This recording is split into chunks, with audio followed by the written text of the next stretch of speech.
Salamat pantang, everybody. You are now tuned in to another exciting installment of MEKONG, the Southeast Asian space opera adventure of epic proportions. We have a fantastic episode for you folks coming up, filled with political intrigue, passionate romance, generational trauma, and most importantly, some dope-ass anime giant robot battles, brought to you here by the folks here at Queen's Court Games. Seeing that it's episode 3, you probably know who we are, what MEKONG is. It's a little bit of Star Wars, a little bit of Dune, a little bit of Gundam, a little bit of Evangelion, a little bit of Iron Widow for all of you on Book Talk. Lots of lore and world building based on the rich wellspring that is Southeast Asian history and culture, and a metric ton of Hindu Buddhist cosmology. This story will be seen through the eyes of warriors called Tanong, a caste of mech pilots who operate uniquely powerful mechanized chassis called DC. Say kamusta, pilots! Kamusta, pilots! You set it up. We're gonna do it, and it's unfortunate we're on Zoom, so it's not. I don't know how unison that is. Not even a little. This is a series. This series is the story of how, through their deeds, decisions, and dice rolls, they will shape the fates in the stars that make up the 7 sectors of the MEKONG constellation, grapple with the obligations that drove them to this line of work, and perhaps change the course of this cosmic river forever. My name's Jerry Law. I'm your storyteller today, and we're here to, make a real cool picture with the help of this daring cast of Tanong mech pilots mustered here today. We'll be suiting up and taking our steps into our little space adventure in just a moment, but let's meet our cast. First up, playing callax'an bureaucrat, we got Ryan Omega. Hello, everybody. I'm Ryan, he, him. I'm playing callax'an bureaucrat, he, him, who is a mecha racer or kisi racer and has an obsession with dogs and is currently on this vessel missing his Miss Misfit, who I know is in good hands with Hope, but I think he is going to have a little bit of a breakdown just trying to figure out what is he going to do without a dog. How many stress points are you at right now? He's at 6. Okay, yeah. This breakdown, I feel like there's a breakdown on the horizon for a lot of you guys. So it's good. Anyways, second up, coming in as Brown Phoebe Bridgers, we got Pooja. Sorry, I saw the skeleton pajamas and I was like, yeah. I'm sorry. It's cold in my house, and the gas bill was really expensive last year. Facts. Last month, rather. SoCal, where natural gas is more expensive than gold. Who you playing, Pooja? Priorities. Sorry, did I throw you off? Hi, I am Pooja, she, her, playing Rupi'a Tayang, also she, her. Just a small town girl who wants to be an actress, but just can't seem to get out of the grasp of her family of honey smugglers. What can you do, right? What are you gonna do? Third up on base, as in his own words, an ice cold can of whoop ass. Playing Roman Maxilon, we got Andrew Alandi. What is up, everyone? Yes, Andrew here, checking in. Pronouns he, him. Playing Roman, also he, him. Yes, an ice cold can of whoop ass. Also feeling like the world's worst dad right now. Yeah. Still not worse than Goku though. So that's usually let's just keep that clear. Let's just keep like. Roman is not in top 10 anime worst dads. No. There's like Gendo Ikari's up there, Goku's up there, and Roman not on that list. Not on that list, but yeah, exactly. He's like hovering at like number 12 right now. But yeah, exactly. And finally, our lovely producer playing the exiled princess of Chao Frai, Orny Vuong, Clara. Hi. I don't even know where to start on today. You're like, oh, our dice rolls are gonna define what we do here, and I'm like, no, no. I don't know what it is. My computer's cursed, or Roll20 is cursed, but no, we're gonna die. we're all gonna die, and it's fine. It's gonna be fine. Well, it'll be fine. It's okay,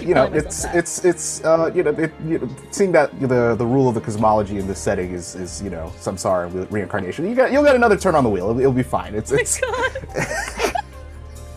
we'll be playing MEKONG using the Beam Saber RPG, a Forge of the Dark system written by Austin Ramsey, with additional supply drop playbooks written by Jay Lowe, Phyla Hazard, and Alfie DeMille. You can find links to the cast's assorted social media accounts by sending !cast to the chat. And if you'd like to purchase Beam Saber for yourself and your own gaming group, !system will point you that way.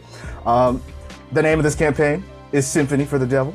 It is an adventure written by moi, and contains themes that some viewers may find disturbing. There will be depictions of blood, gore, body horror, drug alcohol use, politically motivated violence, warfare, sexual themes, excessive use of English and non-English profanity, and, as stated before, generational trauma. It's on the package, it's there, you all know it's there, you all know it's gonna happen, and it just sneaks up on you every time, right? Like So hot right now. So hot, yeah. The cast and I have discussed our lines and veils and confirmed that everybody here is comfortable playing, but we want you at home to be safe as well. All right, I think that's all for me. I'm ready to get into it. If you guys are ready to deploy, are you guys ready to deploy, pilots? Yeah. Bring it. Right. All right. 見到各位，再算有一條 film MEKONG。Long ago, when the rays of stars flowed like a river across the heavens. The rumors are true. With the crash of Freya Starway's Flight 1138 and a great storm flooding the Prabang River, it's become more than clear that the forces of oblivion draw close, and MEKONG's oldest adversary, the m.A.A.d, are soon to be on the horizon. Having delivered the warning given to her by Kuntilanak, the herald of Blok-Kaptin, Princess Oridivun can only help but watch as the kingdom she long called home tear itself apart at the revelation. With a contingent of the masses spurred by paranoia, the Atma-chauvinist coalition, led by Archduke Saravan Dang, along with key allies Lady Rubina Bulaklak and the Chaufrayan Royal Marines, moves to overthrow the standing rulers of this planetary kingdom in the name of replacing King Vaisun with a ruler more suited to defending Chaufraya from the m.A.A.d threat. Over dinner with the king, it is revealed to our heroes that in order to defeat Blok-Kaptin, the bureaucrat Zung Zi tells them of the sword Chandrahasa, the blade used 1,000 years ago in the old Oblivion Wars to first vanquish the Scorpion Demoness. Before he could finish questing the group to the task, a battle breaks out in the palace between the House Guard and the revolting Royal Marines. While the great houses of MEKONG continue to bicker and spill blood over who power belongs to, the Spacers' Quarter, where the most vulnerable citizens of Chaufraya live, is washed away in the river torrents, its people left to drown in the downpour. The Vientiane sector is now in its most desperate hour, and every Tan Nong on this world feels it. Forced to flee the world, the 4 pilots that rescued Flight 1138 are reunited, but now in a much worse position from when they started. The aging legionnaire, Roman Maxilon, finds himself separated from his adopted daughter Hope and his prize Kisi Archangel lost in the chaos of the battle. The ex-smuggler, Rupi'a, the diva and Sol Tan-Nong to assist the poor laborers of the Spacer's Quarter, sustains a critical wound and significant damage to her Ma Durga, Kisi, the copper pod. And both callax'an Bulaklak and Ordi Vuong finds themselves on opposite ends of a coup with their own blood siblings. The group now flees a Chao Phraya engulfed by yet another bloody succession war, their only hope for restoring balance being their task to locate Chandrahasa on a distant jungle world called Seludong and defeat Bokap Thin before the Gunma Titan can make landfall.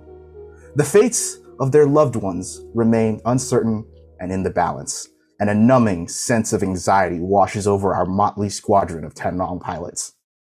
It's a long journey to Seludong. Will they even make it to the end? Can they trust this scholar bureaucrat named Zheng Zi? And what obstacles await this band of warriors out in the cosmos? Find out this week on MEKONG, Symphony for the Devil. We open on the stars,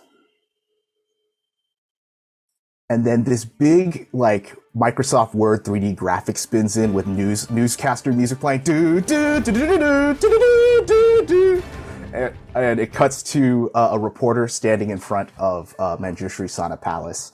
The Shiren,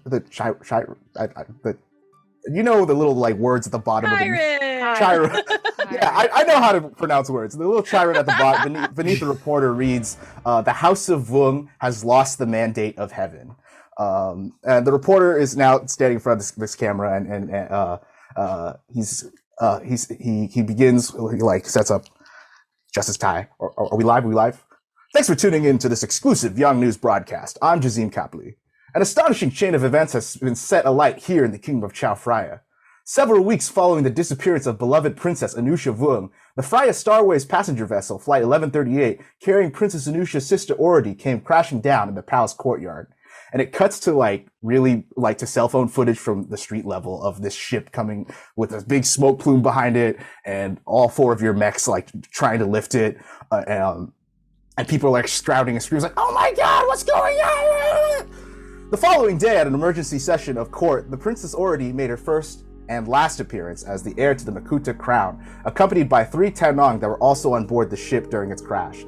The entourage consisted of mech racer Lord callax'an Bulaklak of Lankaska, Roman Maxilon of the Chao Phryan Foreign Legion, and a peasant.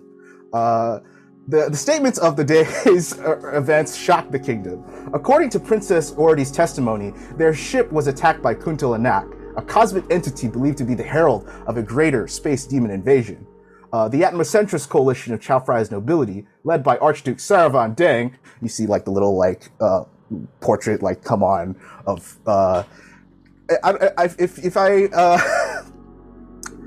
if I were to illustrate what the Archduke looks like, he kind of has that smug, square-jawed, definitely makes a big hassle when you get his milk wrong and his latte businessman kind of look, you know. Every food services worker's worst nightmare, right? The Archduke Saravan Deng harshly excoriated the princess and her off-world birth on the parliament floor, going so far as to label her a void child, a controversial term used against those of Stellarian birth, associating their proximity to the vacuum to susceptibility to the influence of MEKONG's age-old adversary. After a lengthy and chaotic deliberation period, the coalition motioned to banish House Vuong's second daughter. Chancellor Chai Siriwan, the queen consort, immediately adjourned the court session after failing to recognize Archduke Saravan's call for exiling the princess. Declaring the king's inaction for grounds for immediate removal, the Dengs, along with a handful of other affiliated noble clans, stormed Manjushri Sana Palace here at these steps last night, earlier yesterday, with the aid of the Royal Marines, then ran the royal family out, save for their youngest biological son, Crown Prince Kanawa. In the chaos following Flight 1138's crash, the Prince Kanawa had quietly initiated procedures to be adopted as a child of House Deng proper, those proceeds finalizing the evening of King Baisun's deposal from the throne. So, what of the state of the kingdom now? Representatives from the royal palace have announced earlier this morning Prince Kanoa Deng will be placed on the throne in interim as regent until the Imperial Ministry of Rights on Dongsun formalizes his rule as the new king of Chao Phraya. At a press conference earlier today, Archduke Saravan issued the following statement, and it cuts to the Archduke standing behind like a big podium with the Chao Phryan royal seal on it, and behind him is like the entourage of several nobles from the Atmo chauvinist coalition of the parliament. And next to him is Lady Rubina, also standing like with her hands clasped together, looking out at and they all have very PR trained like looks as they like look out at the throng of reporters standing before them. And he like leans into the 20 mics like that are in front of this podium, and he says, "Today is a new day in the history of our great kingdom. Once our King Kanoa is crowned, and with his guidance, we will purge this planet of the Gunma threat and all who dare bring about chaos to our beautiful world. Tomorrow, we shall make Chao Phraya great." And the screen cuts, and Rupi'a, you're like laying in this bulkhead with bandages around your rib, on the ship, the Marigold. And you change the channel, and it goes to basically the MEKONG equivalent of like Turner Classic Movies, as it plays an old movie of you like right now you're kind of just laying here and like recovering. Everyone else is like in the rest of the ship, but you're watching this film, and it's definitely the kind that you remember watching with your parents as a little one, right? It's one of those old films where, classically handsome romantic lead, they're like standing and the light looks all and that glow of old film. Yeah, exactly.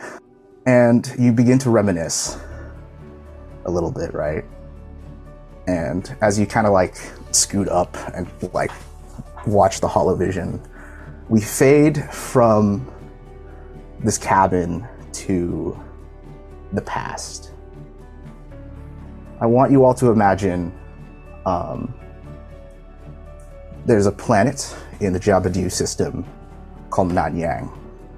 It was once a dusty old moon, but through centuries of development has become another important hub in MEKONG society. But here, rather than being a city based on cash industries or growing crops and that sort of thing, what was once a nondescript ball of rock orbiting this big oceanic world of Great Sunda, it's been like redeveloped from this desert into like a wide sprawling metropole of movie studios and amphitheaters and just like a hub of culture, right? Like this is the city of Siluwang, and in this city we see a much younger Rupi'a, kind of like going about her day to day as a as a Tenong in this community, but also you make your way to through this web of streets where you pass by different movie crews running around. They're like setting up even like the GC are being used in their own little epic pictures, right? And they're all being set up across different backlots, different green screens. And this is your life, right? Like this is where your family moved to, because while everybody else in MEKONG has their place, the one place where the outsiders, the outcasts, the dreamers, they came to Siluwang, and they're all working on their dreams. How old are you at this point, Rupi? I'm, about 18, 19, let's say. Still with the stars in my eyes.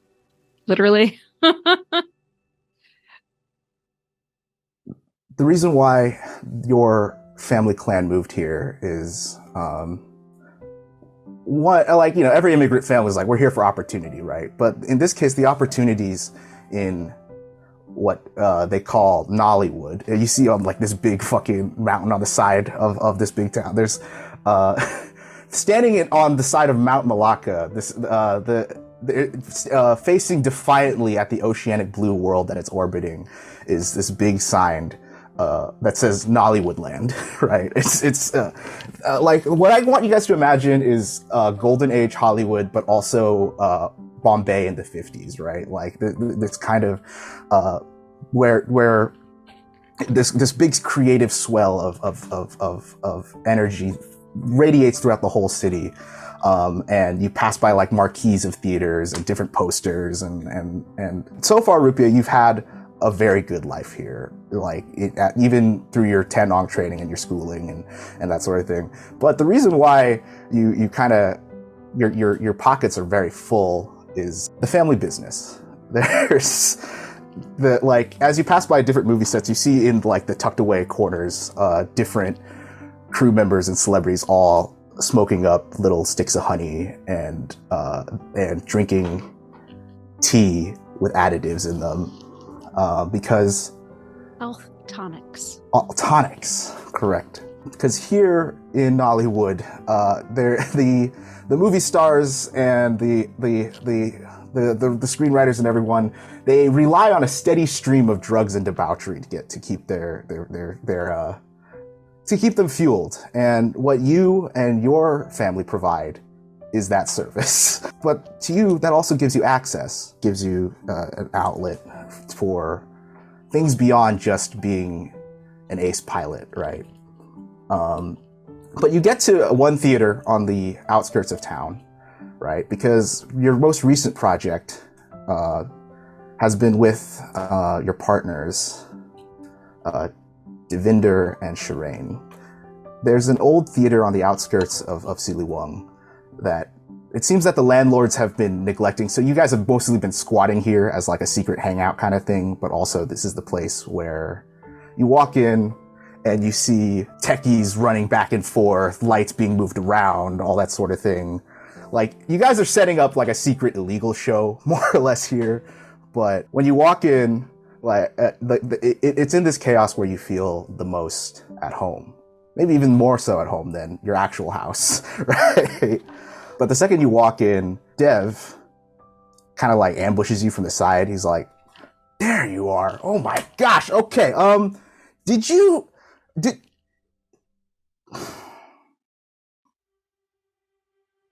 it out, man. Spit it out. Where's Shireen? You know where she is?" She was supposed to be backstage coordinating the lighting install. Okay. Like, we're gonna get like you see he's got like Devinder. He's about like half a head taller than you, triangle kind of jaw, high cheekbones, scruffy hair, headset, mic, stage blacks. And like, while he does seem exasperated in this moment, and like you guys are like, that's just the nature of the chaos of being entertainers, right? Like, you kind of like lift a head and you like, you can tell he's going a million miles an hour, and he's picking at his cuticles. He's like, Do you need? Feels like you could use a little relaxation. Yeah. It. You're right. You like. Like, just chill. Everything's going well. Mm-hmm. We're all set. It's going to be the best opening. Side door opens. I'm here, and Shireen walks in, very curly hair. She's half Dune, half Jabaduin, but like she's known for this. She has this big kind of like poof on her head, and she's like, "Okay, Rupi'a, are you ready to fucking kill this show, bitch? Yes? Yeah, we're gonna fucking do this? We're gonna... And she, like grabs you by both the hands, and she's like, oh, you two, Dev. And you all kind of like huddle up as like the three of you. The dynamic between the three of you is like, Rupi'a, you're the cool, calm, collected one, and Dev is like the one that's like in charge of all the coordination, all the planning, and Shireen is like the spirit, like the life, the let's fucking go, right? Like this show wouldn't have happened if it weren't for her like kind of pushing all three of you to like, no, like it doesn't matter how broke you guys were. It didn't matter. Maybe these people in Silawong wouldn't give a shit about three hood rats trying to make what a stage show, right? But I'm sorry, we're going to revolutionize live performance. We are going to upend the whole thing.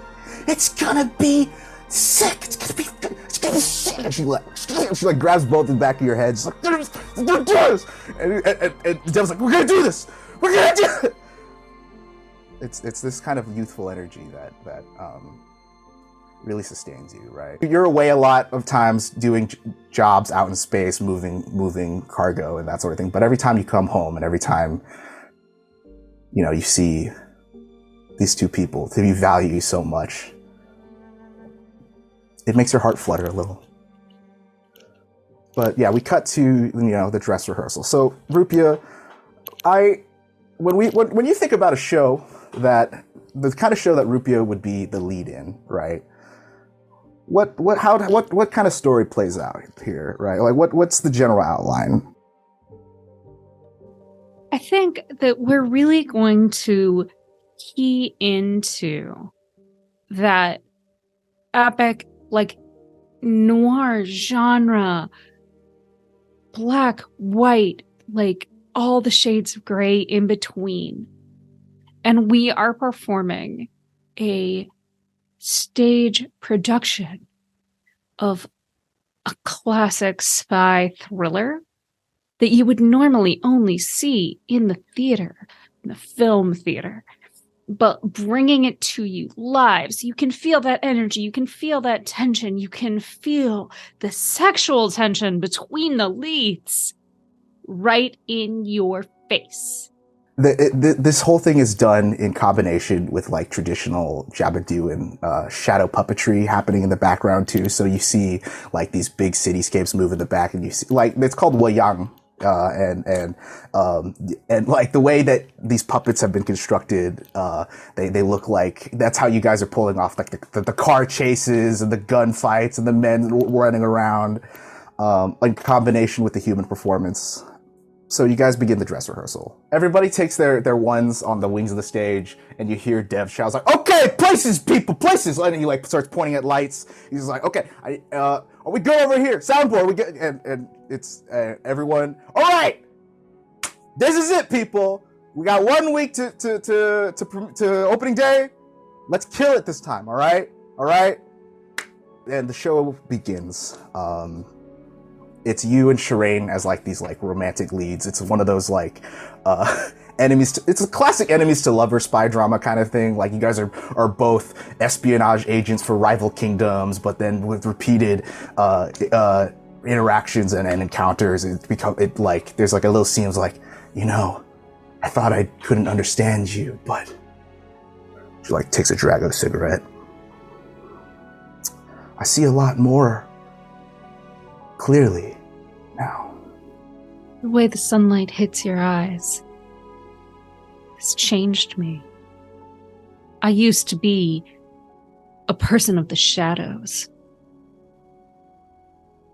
I have never been rich or idle, but I've been very busy all my life, and I expect to be busier quite soon with you. The music swells. You grab each other and like you go in, big old movie kiss, like strings going in the back, and then the curtain drops.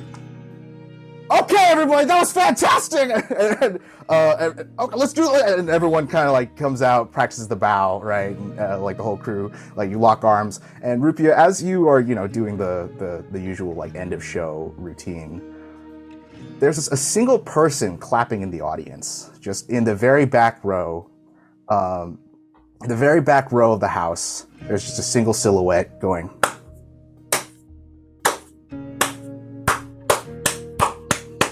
Stands up, and you can tell by right away that this is the silhouette of the frame of an older woman, like an elderly woman even, right? In her early 70s. She has a cane leaned on the side of her chair with the scepter piece being a honeybee encased in amber. And like Dev like freezes, and he like leans over, is like, "Dude, my ass, your grandma, isn't it?" You know what? I think I'm just gonna go talk to her. Y'all break down, okay? Like, not emotionally. I do that already. All right, okay. Like, let me do the emotional breakdown. You go. I'm sure it'll be great. Yeah. I'm sure it'll be fine. Yeah. And he looks at Shring's like, "Are you good?" And Shring's like, "I'm good." Okay. And they all kind of like go off towards the wings and start, breaking everything down. And you take this long walk up to the back of house, right? Or to the back of the audience, or the auditorium. And as you get closer, you see Dadiji. She's not wiry, like she's thin, and in the way that, like, someone who grew up not getting a hot meal every day would be, right? Has silver and white hair that's like neatly tied in a bun in the back. She wears a black silk kabaya with sheer shoulder sleeves, and her white hair is neatly pressed. And as you walk up, she digs into under her seat and hands you a bouquet of flowers. I reach down and touch her feet. I didn't think you'd come. You didn't tell me you were working on a stage play. I mean, you've been so busy. Like, I didn't want to overburden you. Her voice is very like husky and raspy, but and like the decades of smoking Sinner's honey has definitely, you can hear it in her throat when she talks, but it's warm, like this woman, you grew up with her. Every time she came to visit, she always brought you all these like little exotic treats from different worlds, right? But also she'd give you little jalebis and little trinkets that she'd see on her travels, right? But this is the family matriarch. She runs the business. Like, yes, while you do love your grandmother, it seems that the last few times you've had conversations with her, it always ends in like, "I need something from you." And so you kind of like mentally preparing for like, is she about to ask me to go out again? I mean, that is the elder way. Yeah. 100% expecting like the whole, okay, we have a job to do. But in the meantime, I'm going to soak up this faint praise.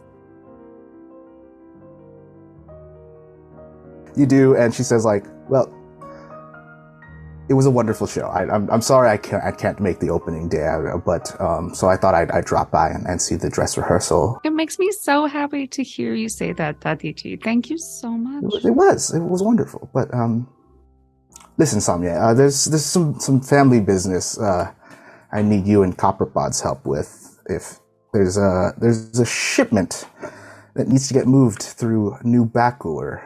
I know it's short notice, but you are the family's best pilot, and it shouldn't take any longer than a few days. She like pulls her cane close and puts her chin on it. I understand. But I'll be back in time for the opening, right? You are fast. You're very fast, and you're very good at what you do. I don't think there should be any problems. No, not with a Tanrong of your caliber. Okay, you're my flesh and blood. You know. Okay, this family breeds greatness. Of course. How could we do anything less coming from you, taking direction from you? That's my girl. She like rubs your shoulder, and Dev and Shireen walk up just because like it's respectful when they see an elder. Like they go up and they like, you know, do the traditional greetings, like a bow, and Dadaji's like, and she like nods at them. She's like, you must be Rupi'a's. She like looks over at you. She's still trying to like wrap her head around the poly thing, but she's very understanding. She's like, these are your partners. Yes. Yes. Well, yes. Partners plural. Yes. Yes. It is lovely to meet both of you. And they're just like, hey, did you enjoy the show, man? I was like, oh, I did very much. Yes. Well, I must. And she like goes to stand up. Dev like goes over, tries to help her. She's like, no, I'm fine. And they have that little dance where it's like, no, help. Let me help you. No, I don't need your help. Let me help you. No, I don't need your help. She says, tomorrow morning, and she points at you, we ship off. And she makes her way out to the lobby and to a car waiting for her outside and drives off. The second the door closes, Shireen like clicks her tongue. She's like, how long has she been sitting there? She was like, did you just... She just like shows up, right? Yeah, I've literally in my life never met a sneakier person than Dadaji. Like, seriously. Don't try to like sneak up on her either. I think she's got extra eyes installed back there. Dev, being the worrywart that he is, like he looks at you, he's like, and he knows that, he also knows every time you have a conversation with Dad, especially at this point, he knows that you're going to go out and smuggle again. He walks up to you, he's like, Rupi'a, you know how I feel about you doing this. I was like, I put my hands on either side of his face. It's like, Dev, this is who I am. This here. Yeah, but look, Rupi'a, is who I am, but how we fund this is by me going out with my family. Yeah, but Rupi'a, I was fine with this being like a side hustle thing, like you know, just like a family chores, but like, you know, you have to get out of this game. You know, I hate it when you keep putting yourself at risk like that. You know what they do to honey smugglers, right? I mean, it's fine. Dadaji plans all the routes to the last. You know, New Backcourt movement. Like, the place is swarmed with hornets. All right, like they just had a bust. Like the Thuit Phi, you know that Thuit Phi is like a rival honey syndicate. It's like, you know, like they just had a bust over there. They're going to be all swarming that place.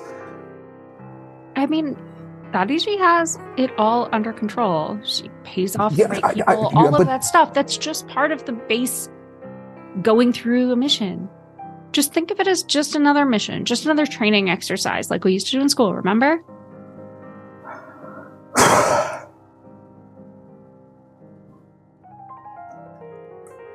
We are not going to be stuck here forever. I won't be doing this forever.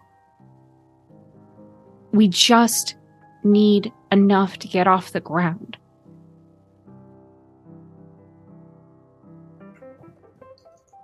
And then we can run this place. We can revamp it.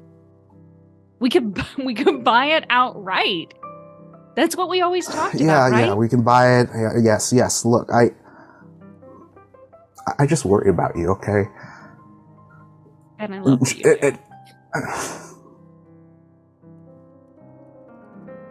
And like Shireen's off to the sides, like, yeah, Dev, don't be such a fucking, don't be such, like, look, she's gonna go out, she's gonna move some honey, and then she's gonna write an award-winning autobiography about the whole thing, and then we'll make a movie about it. It's gonna be great. It's gonna be fantastic.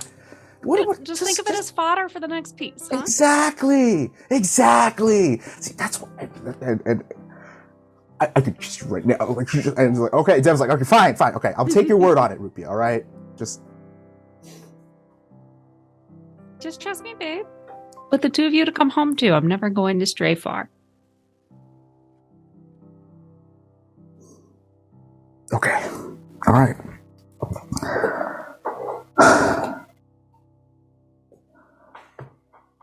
And you haven't let me down yet. So all right. Everything will be okay. I promise. And I'll meet you back here and we'll have the best opening night ever. We fade back to the present. You're still watching this movie on the hollow screen, and you look down at your sabai that's still on you, and as you kind of pull it away from where your wound is, you see that the fabric that you took from Dev and Shireen, the one you promised, you see the part where you sewed it in. It's soaked in your own blood.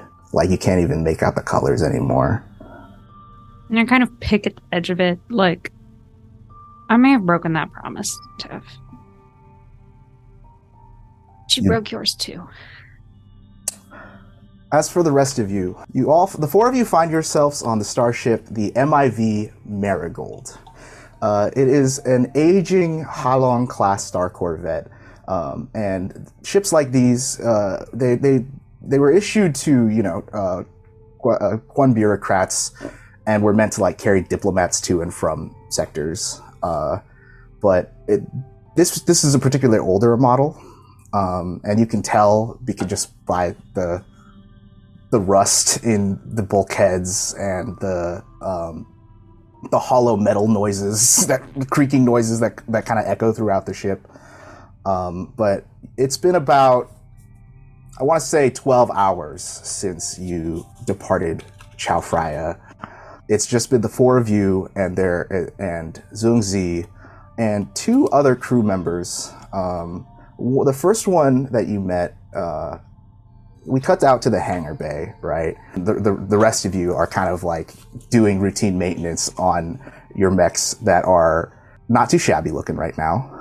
I know callax'an is working on a workshop, so the stuff that he has on him, which is a basic set, even though it's basic, it's racing gear set of tools for repairing and fixing the various kisi he has on him. So he is making an impromptu workshop in the hangar. He is very methodical about where the wrenches are, where all the drills are, because you have to have one table for drills, you have to have one table for wrenches, you have this particular organizer for your nuts, your screws, anything that has to be plugged in has to be right here. So it is weirdly not just methodical, but almost obsessive in how organized it is. There is nothing out of place. Everything has a label because he has one of those print out labelers, and he is labeling where everything is, including little signs of spare parts go into this bin and these drills going into this bin. And he is now creating the little outlines made of tape that show which wrench goes on which hook. I think already is fixing. I assume you got to clean out some of that plasma. Yeah, definitely. You got. Yeah, so she's working on that. You gotta scrape out the dried plasma and sweep it off the floor. all the dried melted metal. She's just hacking it off like barnacles. I imagine Ordy's also the kind of person that plays music while she works on her mech, and so you're playing that boy band. They're called M.A.A.d, which translates to boys who cry. And yes. I want you to imagine, you've ever been to an automotive garage, where the music, the acoustics, it's echoing around. You just hear all that kind of ambience of general maintenance work.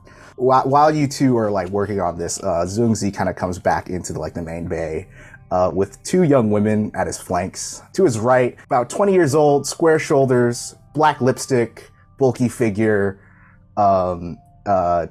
mechanic's jumpsuit, and with like side swept hair. And then to his other flank is another young woman, about half his size, like 4'11", ABG, band t-shirt, same boy band. And he looks down, is like, "Hey guys, this is my nieces. This is Jack Chung and Yi, but you can call her Jackie and Nina. Jackie's the taller, muscular one. Nina's like the short one. They're here to help if anybody needs anything." And like Nina's like, is this okay? Because it was like, it's fine. Look, we just go down there, say hi to the Tenong, and you know, make yourselves useful. Already, you realize these kinds of ships usually come with like crew personnel, like professional crew personnel with like hired help, like a crew of 10. The vibe here is like, this is an uncle and his two nieces on a road trip in their RV, kind of, but their RV is like is a whole ass starship. That he like comes down the stairs. They're a little, it's like kind of awkward at first because like they don't know what to say. Roman, where are you actually? What's going on with you right now? Roman's sort of separated himself away in order to blow off steam and try to help himself gain some semblance of control over his situation. He's sort of co-opted the machine shop slash storage room into like a makeshift workout room just for himself. So you can see Roman, and he's like frenetically going between stations as he's made like a circuit room for himself where there's a tire and sledgehammer that he's at that spot. And as you go in, you see him slamming the sledgehammer against the tire over and over and over again. And then you see him moving from station to station in just this attempt to get some of this nervous energy out, because for him, he's lost his daughter and his mech. So like the two things that mean the most to him in the world right now, he's sort of in his own zone right now. You see that his usual jacket has been hung up, and he's literally just in a drenched t-shirt now with whatever workout pants that he's had on. And he hasn't stopped for like the past 3 hours as he's been training. So Zugzi in the hangar bay like looks at everybody working. He's like, by the way, if we could all gather in usually we have group dinners on this ship. So like, you guys want to be there at like 1900? That'd be fantastic. Just putting it out there, just letting you guys know, and I'll leave you to it. Am I forgetting something? And like Jackie looks at him, is like, "Uncle." Oh, that's right. Yes, Jackie. She's a Yantakara. She's a German Yantakara, and for those of you in the know, the Yantakara are like a special type of technician in MEKONG. They're the ones who build the Gisi. They're the ones who maintain them and do all the like the rituals around them. Most of the time, though, like they kind of come a dime a dozen, right? Most people go about and you get like your standard, usual technical training and that sort of thing. But Yantakara have a much more, almost like religious significance.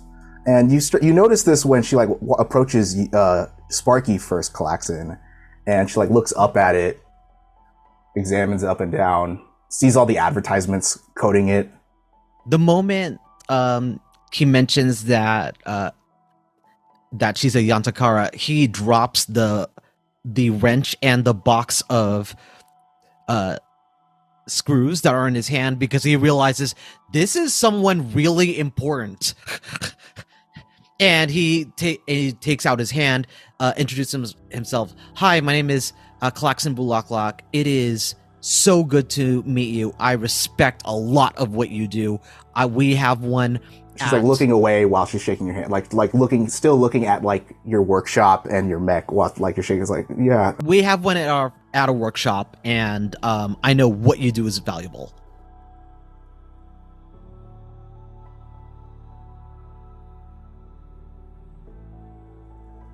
What happened to your wing?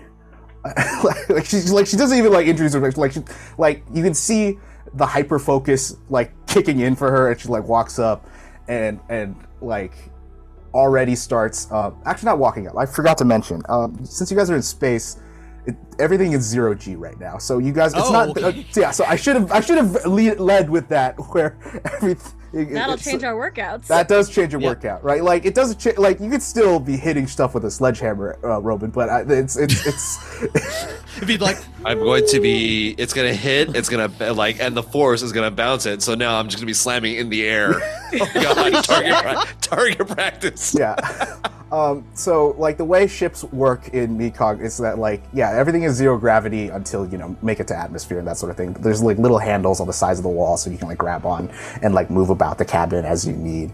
But but seeing that all of you have been to space, this is normal, right? Like this is just how it is. But yeah, you see Jackie kind of like float her way over to the wing, and she like looks up and down, and Mr. Bulaklak, I just gotta ask here. You wouldn't happen to be you wouldn't happen to come from a faith where dogs are really important, are they? Like, I've seen all sorts of heraldry on these types of machines, but what is baby back booster?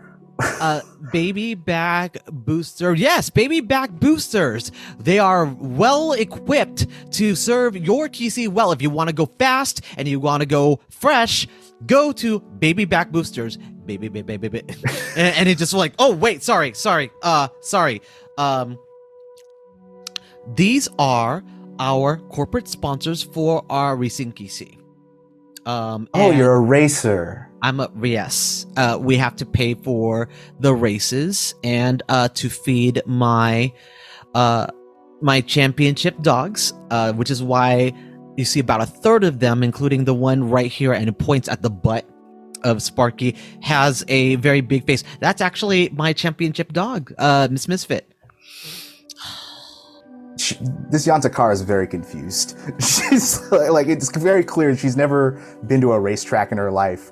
She's never like she knows what an advertisement is, but the fact that your particular mech is coded in it, like it almost feels like she opens her mouth. She's like, this feels blasphemous a little bit, but also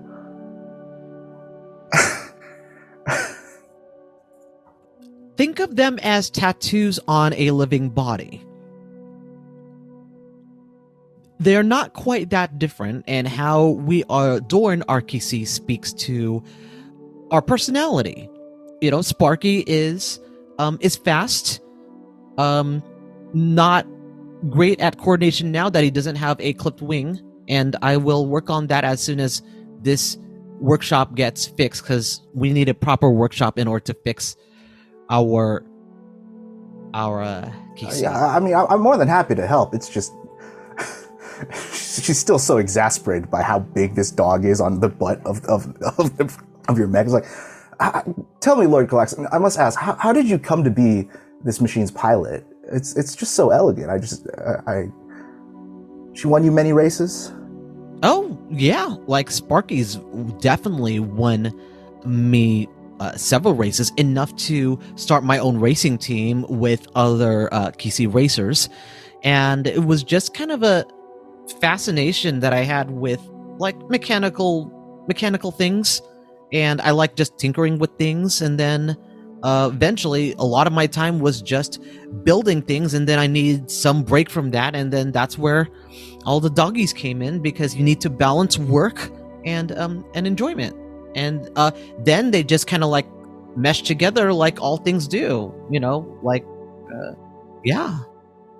So I don't know if that made any sense. Just kind of. And no, I understand. No, yeah. Is there anything I could help you with? Because, like, if you're here, like, you gotta be doing some important stuff. I was going to start. She's like trying to find like the MEKONG term for it, right? Because it seems like you can tell from like the way that she's communicating that being the fact that the ritualistic portion of KC building means that there's a lot of terms in Sanskrit, a lot of terms in ancient languages that she has to know, and she's like trying to like find the right description for what she's about to do. Is like, Can I roll either a study or engineer that I would parse what she would be saying? Yeah, go ahead, roll study. All of the, like, okay, so callax'an, let's just say you have a very bad social faux pas right now. Got it. Like, I want you to, you see her mouth moving and she's saying stuff, and you kind of want to say something snippy about it, right? Or something of the like. What do you want what kind of social faux pas do you, I think the faux pas is that he is so over eager to communicate that as she tries to say the word, I keep guessing what it is, and it's wrong because I think I know better. And we all take So psychic yes, damage. I'm mansplaining. Oh God. Oh. Oh no. Oh no. Oh no. Yeah, we all take psychic damage. like, she nods at you while you're like, yeah, so, you know, the thing about these machines is that they got all these, and, like, you start, like, just listing statistics and different performance, like, think two PC gamers talking about their builds, right? Except it's just one. It's just like, Yeah. yeah. And she, like, nods. That's great, Lord Bulaklak. May I show you something? Absolutely. She kind of like gestures you over to an area of the hangar. It looks like just like a panel on a wall, and she taps it and it opens to reveal many ships in MEKONG come pre-built with shrines to the Botat Akasakoa.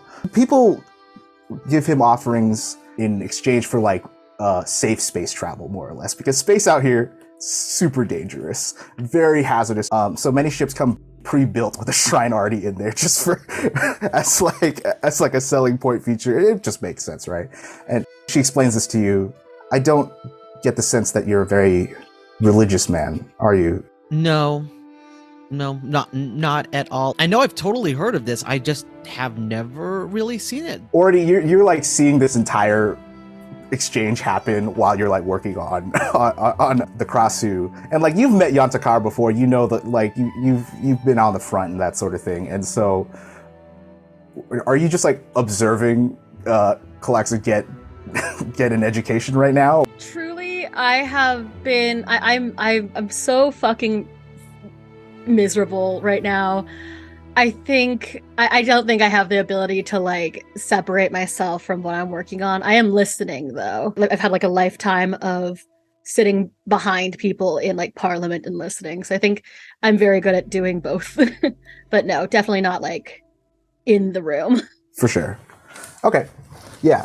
So Jackie, she finishes her explanation of the shrine. She's just like, usually before I begin repairs on a unit, she pulls off from a bunch of the walls in the ship have Velcro on it because that's the only thing you're gonna that can stick things in zero gravity. So she pulls what looks to be like an orange vestment from the shrine and like wears it around her neck. And she's like, "Would you like to join me for this ritual?" Sure. Okay. I'll need a refresher course. It's okay. Your presence alone is enough. Thanks. All right. There's a little bit of bite in your presence alone is enough, but like you can't tell if she means that in like a backhanded way. So you just roll with it. Oh, he's clueless that she's giving any kind of intention to this. Just more like that's her communication style. Okay. Yeah, she puts on the vestment and she pulls out a small round wooden drum about like this big. And she takes her hand and she says, "Okay, breathe with me. Uta. Vahana. Yancha. Ding. And once she like taps the drum, at the base of the Akasakoa statue in the shrine, it projects out on the floor where you guys are like hovering above It projects a hologram of, you know those Tibetan sand mandalas? It creates one of those on the floor beneath you that rotates. And you look down, it's a gorgeous piece, like all these colors arranged in a way. She says, so the thing you need to understand about Yantakara, Lord Bulaklak, is we facilitate the divine machine's connection to us as humans. If you look beneath us here, I can show you. At the very center of this mandala is like a pictograph of like a human, right? And there's like an S curve. It invokes like the Tao, right? The yin yang. At the center is humanity. On the far end of one diameter is the Aleph. It's the symbol for the Kisi. And on the other side of the diameter is an Asura, a demon, or in this case, a m.A.A.d. The universe, we exist on a spectrum, Lord Bulaklak. In the center is humanity. Over here are machines, entities created for a singular purpose. And over here, monsters, chaos, disorder. And the word I would use here, or at least the literal translation, is nothingness, but it's not an exact, it's more like anti-existence.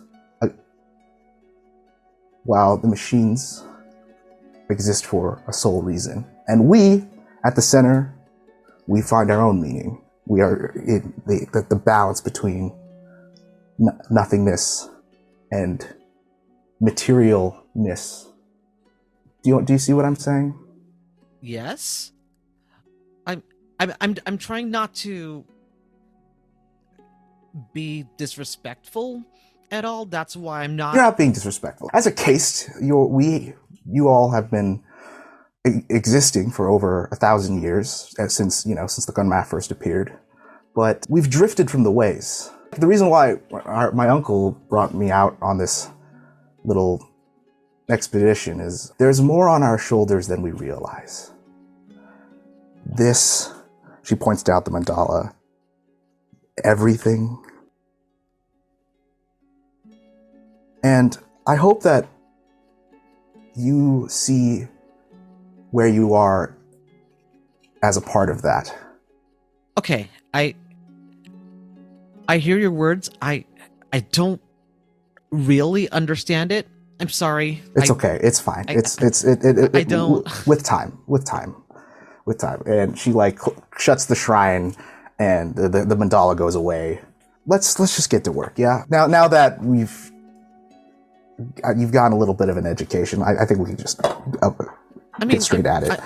Listen, maybe it won't be immediate, but I would be willing to listen some more and figure out what this all means, because obviously if there's a timing for everything, just like in racing. Yes. Just like when you have to hit the curve, you have to steer at a certain point, because if you don't maneuver correctly, things just crash. And sometimes there's the drift, like you mentioned, a drift, right? Mm-hmm. Like sometimes you use the drift to use that to your advantage when you want to turn in a race.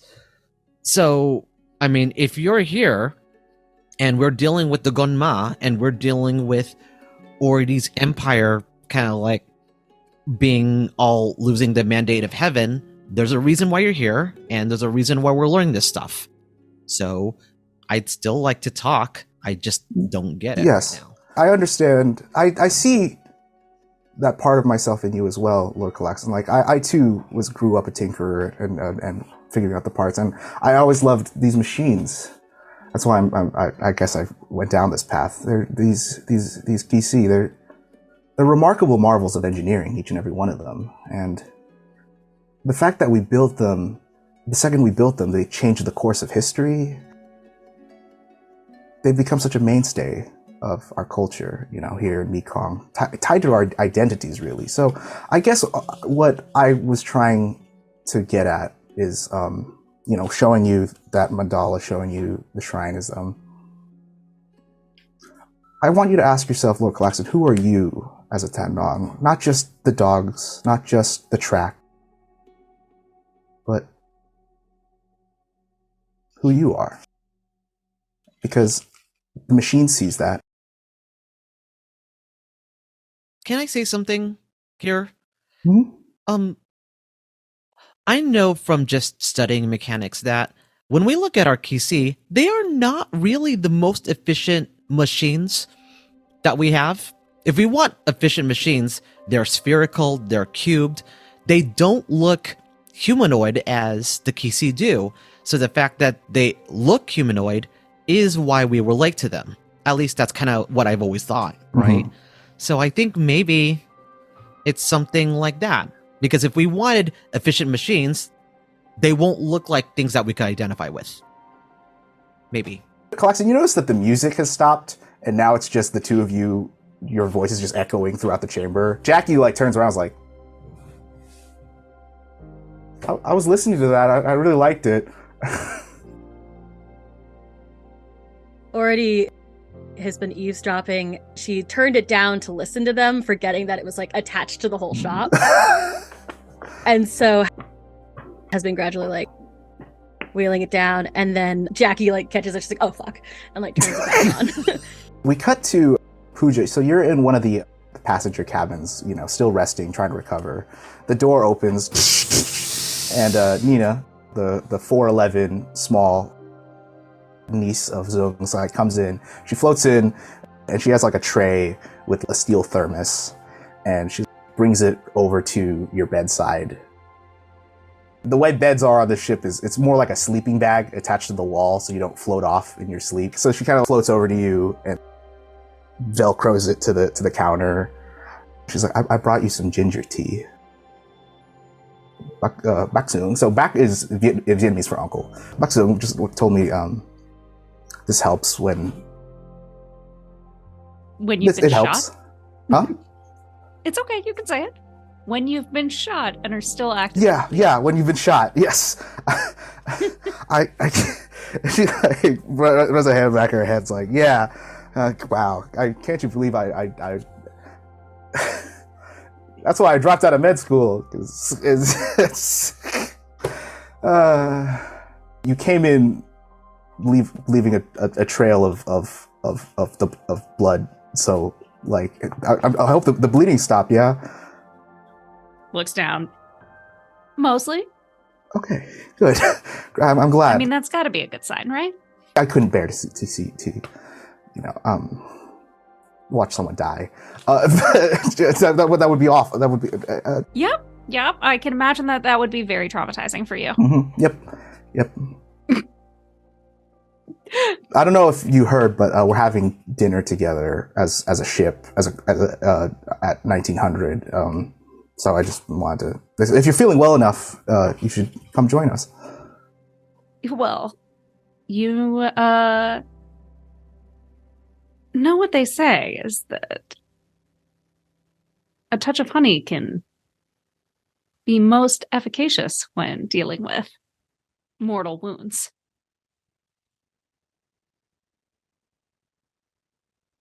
You know, from the adventures of Viceroy Saitang? Yeah. It's a classic. Yeah. It's a classic. Yep. Yeah. Literally on the vid screen right now.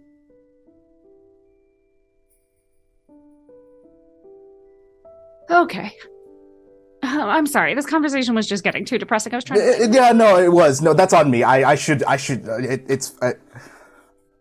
I'm Nina, by the way. I don't think we got the chance. I got the chance to introduce, because you were kind of like, oh my god, I'm gonna. So yes. I like to think it was more, oh, my poor wound. How will I ever survive? You're funny.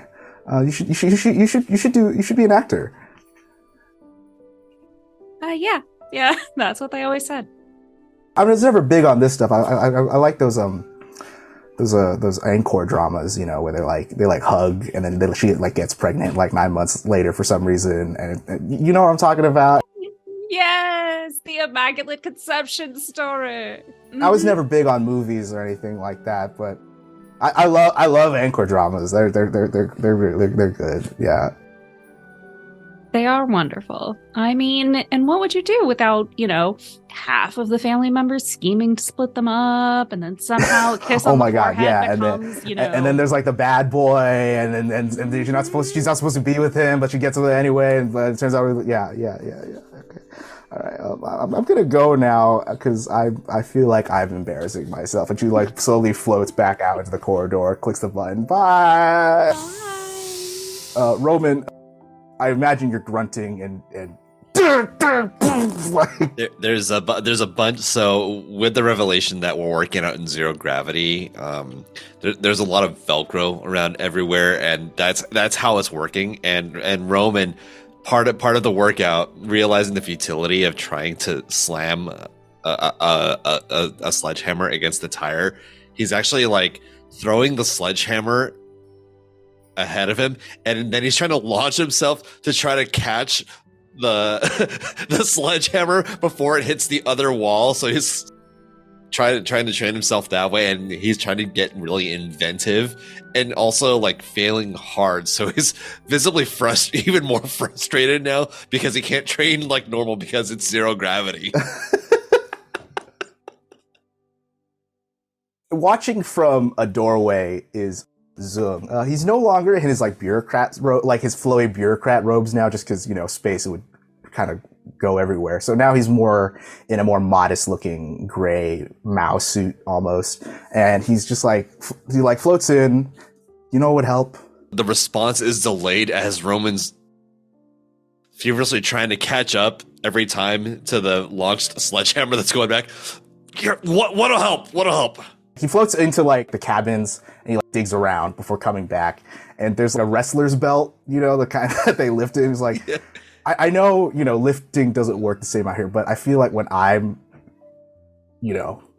grinding in space, if I wear this, it makes me feel like it might be a placebo thing. Just try it. He like tosses it over to you and it bobs through the air.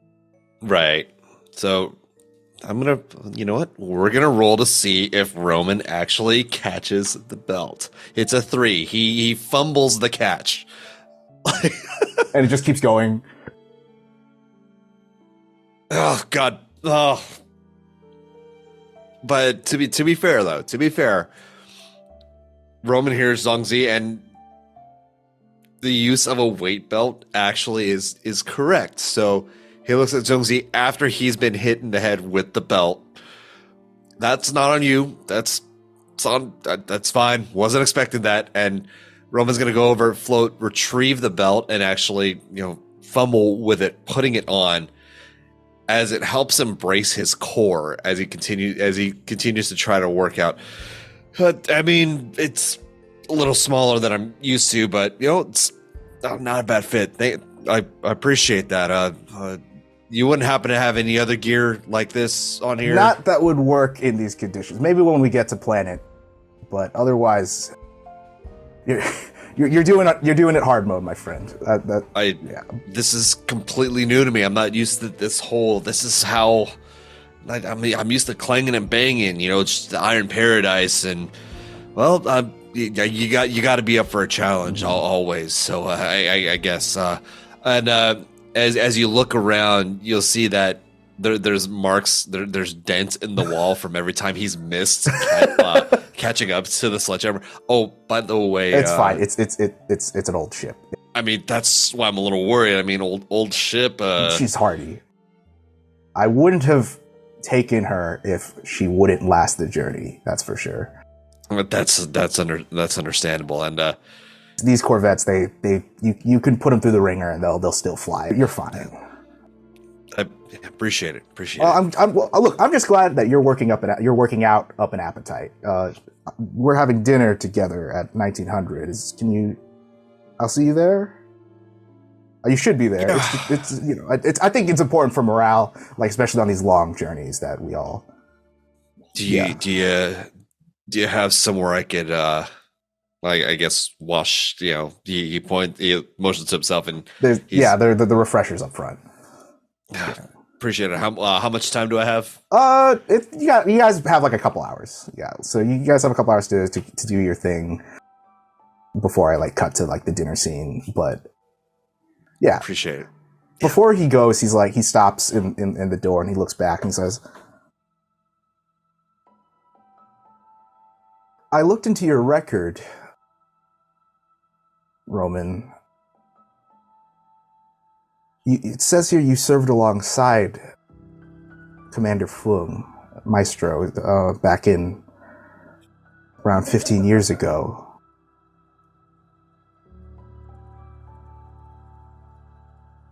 You wouldn't happen to have any insight up on him, would you?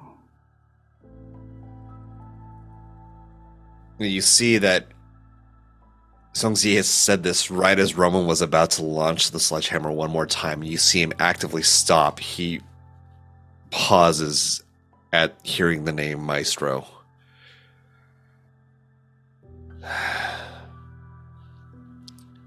The only thing I can say about him is he's dedicated to his work. And you see, as he's saying dedicated to his work, you see that Roman's grip on the sledgehammer is slowly beginning to tighten more and more. He's dedicated to his job, and he gets it done. Sounds like you had, I don't want to speak for you, but just going off the tone of your voice and how tightly you're gripping that sledgehammer, it sounds like you guys don't have a very good history together, even though he was your commanding officer. A good soldier follows orders. That's all I know I have to say. A good soldier follows orders. And you see Roman's grip, the muscles finally relax, and he doesn't throw the sledgehammer anymore, but he just kind of lets it droop to his side as he's remembering everything about Francis's last moments and just the conflict of orders and what he chose to do. And all he can think of is just it was the past. It's I have to look. I can't. It's in the past now, and he's an efficient soldier. Maestro is. We won battles. That's all we need to know is we won battles. And if it weren't for him, we probably wouldn't have survived out there. At least some of us, anyway. And you can tell that Roman's clearly conflicted about how to really respond about Maestro. Anyway, just know he's efficient. Just know he always gets his job done. We fade to Zungzi, Jackie, Nina at the head of this table. The table is attached to like the ground of the common room, and there's little Velcro strips crisscrossing the table so everyone can like put down. There's no plates, so the thing about space food is, like, yes, you guys are all doing it family style, but in this case, the ship didn't get a chance to resupply completely because they had to flee. So right now, tonight's fare consists of freeze-dried MRE noodles, tofu cubes in sauce from a vacuum-sealed bag, some bone broth that you drink like a Capri Sun, like you gotta like untwist it. And so like you would like take a bite of noodles and you slurp a little bit of broth. Even though you guys are in zero gravity, Zung tries to go the effort of like setting it up to make like a real thing.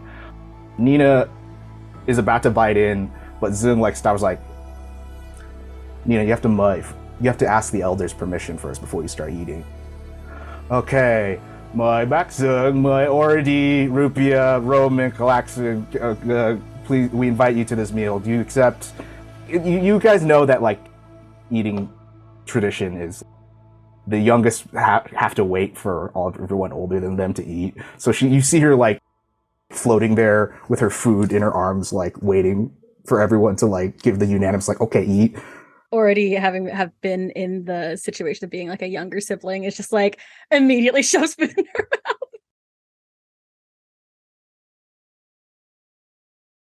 I think so. Yeah, Zung is the first to serve himself, and then he looks to you, Roman, because you're the second oldest of the group. Yeah, Roman's good to go. And then callax'an, and then everybody else is like, okay, all right, everybody dig in, and so it's actually a very cozy kind of meal. Even you all are just kind of like floating around this table with like these eating out of these like these packs of like sealed food that you like tear open. Like you at least get chopsticks, so it doesn't feel like you're being a total gremlin at the table. And because you guys are in space and your fluids aren't being held down by gravity, everyone's fluids are like in their heads, so you all have a little bit of a stuffy nose going on. The taste isn't all there, but what makes up for it is the company, right? It's just a group of people taking this meal together, even though none of it was home cooked, right? It's all just prepackaged stuff. And you eat together.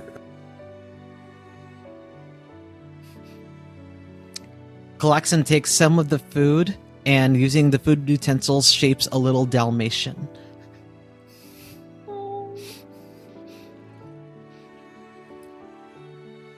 That is cute. I feel so bad. I feel like incredibly awkwardly quiet. It doesn't help that like because water doesn't boil at a high temperature, at as high of a temperature as everyone's used to. Like the food comes lukewarm and then gets cold over the course of the meal, just because also space is cold. What makes up for it though is that half the consumables in the storage of the Marigold, there's a ton of hot sauce, and so everyone's like drenching their stuff in hot sauce. So because if you can't taste anything, all you can feel is the sensation of burning heat in your mouth. Sriracha is the real currency out in Yeah. space. Exactly. Yeah, I was gonna say. Liquid gold. And I think Zung also knows that. He knows that the four of you have lost a lot, and so he tries to like at least play up the homeliness of the meal, right? And he even like does the dad thing of like trying to make small talk with your kids, with you guys. You know, it's like, so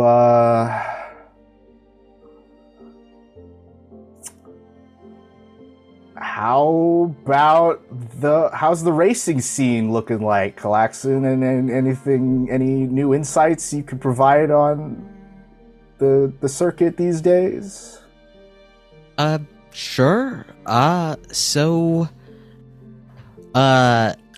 I have a racing team right now, and we were just studying drift in order to make handling more efficient, and two of my racers suddenly decide that they're going to go along with my sister, even though they were with me and I discovered them, and my sister was like, let's have you join this side. We're going to ambush the royal family. I'm like, what the fuck are you thinking about, sister? Trying to cash in on this thing and kicking out my friend and disowning them because they're some kind of void child, which is really important to us because of all these stupid like superstitions, and racing is fine. I mean, I guess they were right when they said the most important thing in life will always be family, huh? Sure. Yeah. Apparently not, because I apparently no longer have a brother, which is fine. I used to wish for that. Now I don't think I have a family anymore, because, you know, the whole, I don't know, place got destroyed, and I don't know if my dad is alive. I don't know if my mom is alive or my other dad is alive. And also, yeah, I don't know if you noticed, my brother was adopted by the family that I guess usurped. Did I get usurped? Did I get deposed? I think I got deposed. Are you really sad about that though? Because it feels like you weren't really sad about that.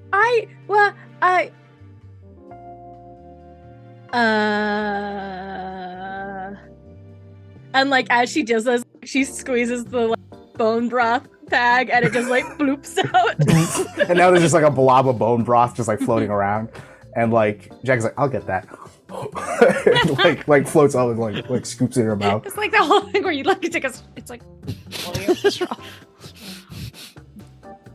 Like you hear a loud gulp. I pass Nina a straw. Here. Don't just do that with your mouth. I'm so sorry. I should not have done that in front of my elders. And like you see Zung like leaning back, is like, yes, Nina, that was very rude of you. And you should have some manners, please. He's like, I'm sorry, Uncle. I like bone broth. All right. I mean, there's nothing really brings you back quite like the taste of the standard issue bone broth. Zung finally speaks. He's like, okay, everybody, I got a confession to make. None of us are priests, so choose your words carefully. No, I was gonna say. Okay, I know. I said okay. So we're currently going to Celadang. We're going on a quest to go get the sword and defeat Wakathin and all that. And that's all true. I know I said the Emperor has quested you this. That part I might have fudged a bit. Okay. He pulls out his little like placard identifying himself as a quest. Like, yes, I am a sub-commissioner for the Ministry of Culture and Rights. That is true, but he like looks at Nina and Jackie for support, and Jackie's like, "What are you looking at me for?" I was like, okay, he like strokes his beard. That's my cover job.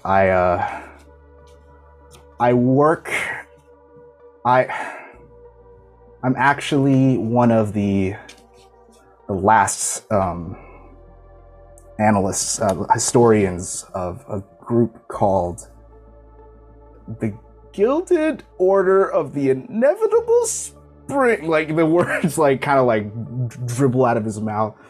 But M.A.A.d, you know what you've heard the name Gilded Order of Inevitable Spring before, but in the way that it's like he just said the mitochondria is the powerhouse of the cell. Like you've seen like several, you're like cycling through the different historical periods and groups and elements that you learned in school, right? And you're like, the guild. That's like ceremonial now. That's like not a thing, right? It is a thing. It's. Is this supposed to be like the Masons? Do you kidnap and switch out heirs and stuff? No. We think of it like a. The thing is that there's been several different. Let's just say our relationship with the imperial structure is tenuous, but the guild, as we're called, GILD, guild, we've been around since basically the beginning of Tenong history. Like, you see, in the beginning, right, when before Tenong were Tenong, like before they were racers, before they were royals, before they were, we were farmers, we were miners, laborers, salt of the earth people, and this is the part that gets erased in the history books. You might have heard of us as, what? Sorry?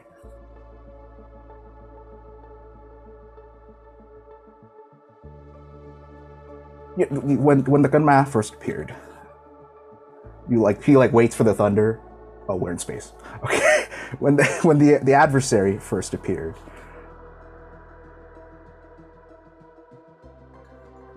us regular salt of the earth people had to take basically our tractors, our buffalo, our tools that we used to live our lives.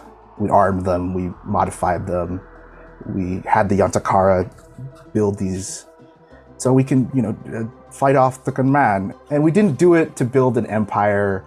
We did it because, or at least the first ones, they did it because they swore what's called the vow of the inevitable spring. That's where it gets its name. It's the idea that all Tandong, we're not in this because of obligation, because of familial ties, because of all the societal stuff that the four of you may know as the responsibilities of our case today.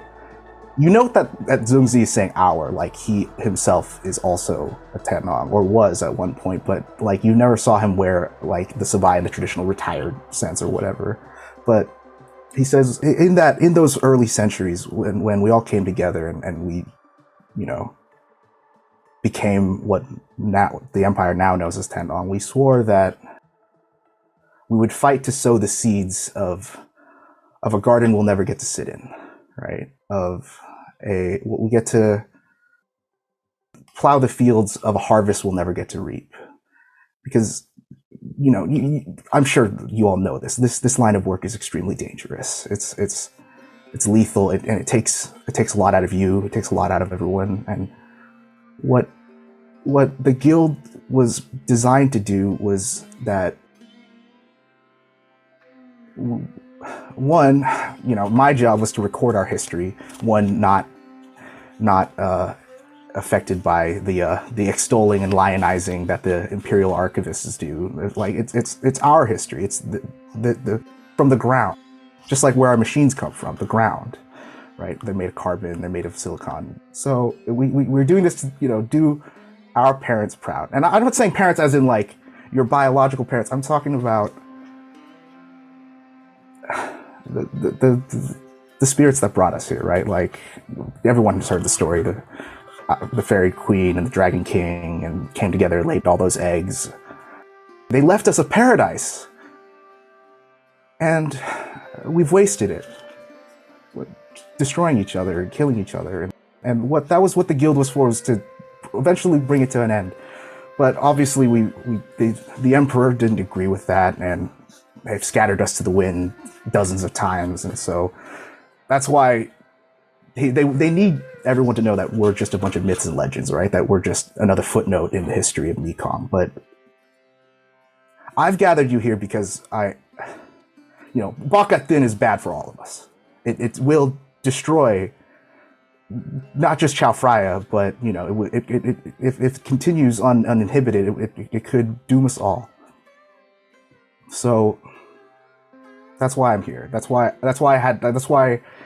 I'm not here with an entourage of other Gwon. I'm here with my fucking nieces, right? Like, I'm doing it because I guess I still believe in the mission to sow that garden. We might not ever see those flowers bloom, but...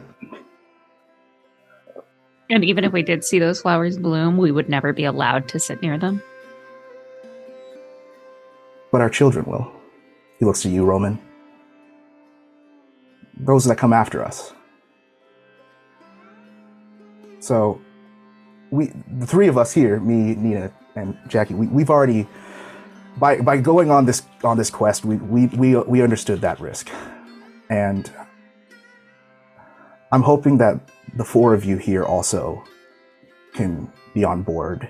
When you've been in the bureaucracy as long as I have, and you see the rampant corruption, all the careerists, the ladder climbing, all the people, the rat race, right?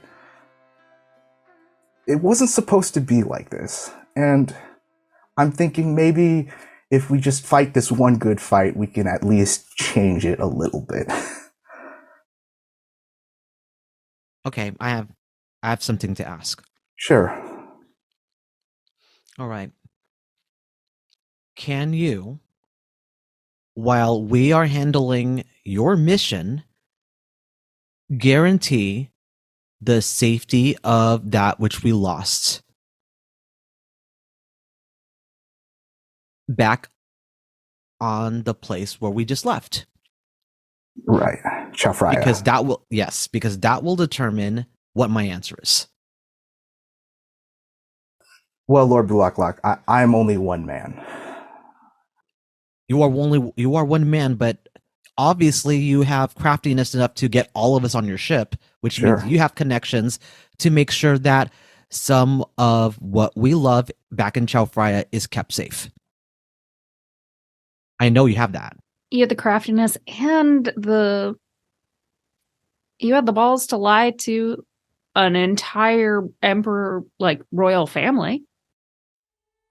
I did that because they're old friends. I mean, me and Oridi's parents. I previously served them as an advisor, very briefly. Well, let's put it this way then. You believed enough to condemn scores of innocent people to death. You need to believe enough to save some of them too. Figure it out.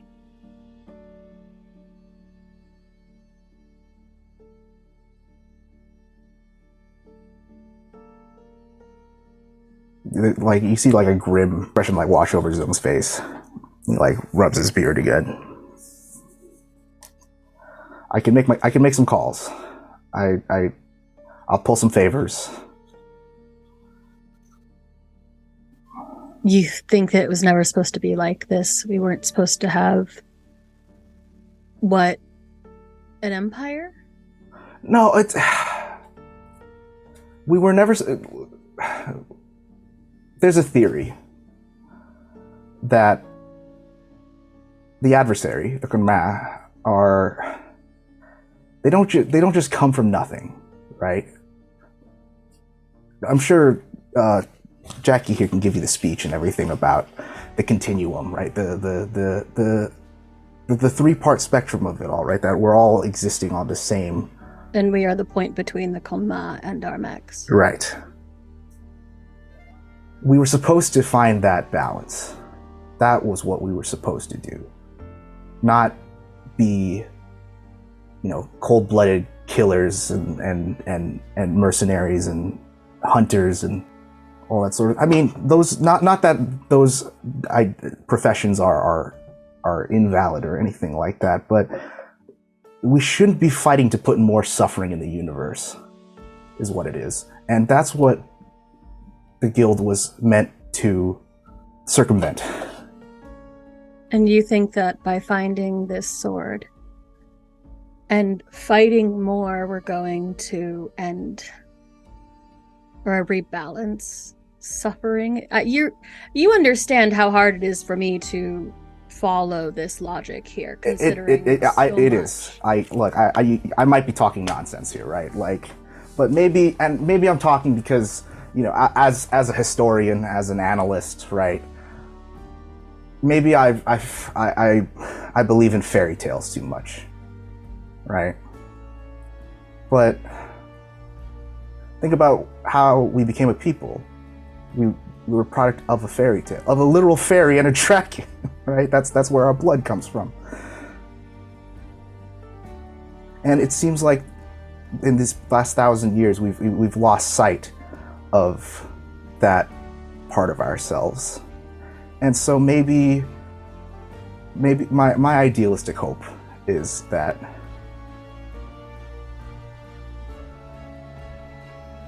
we just get one good happily ever after for once, right?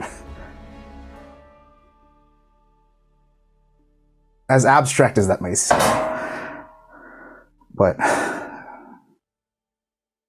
the loud sound you heard was Roman placing his food down.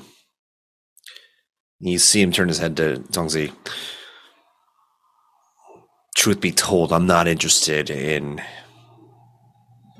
really interested in some happily ever after. I'm going to be very frank with you. Whatever gives me back hope, I'm willing to do. You see, there's hinted duality in that, because yes, he's talking about getting his daughter back, but also maybe in the slightest sense, hope means more than just his daughter. So you hear him say, again, whatever gives me back hope, I'm willing to do.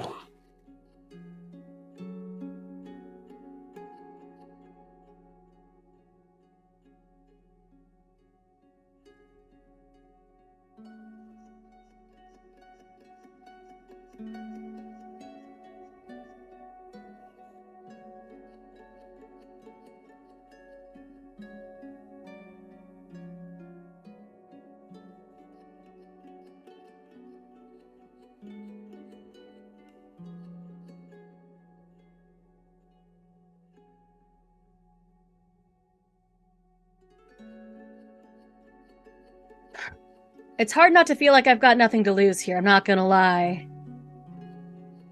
But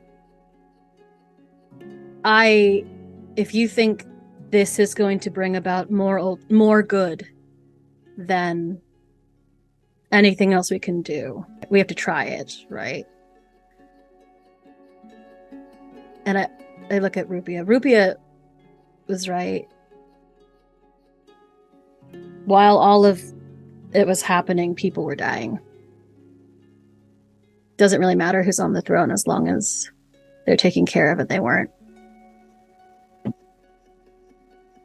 Happily ever afters are for the movies. But this is the job, right? So we do the damn job.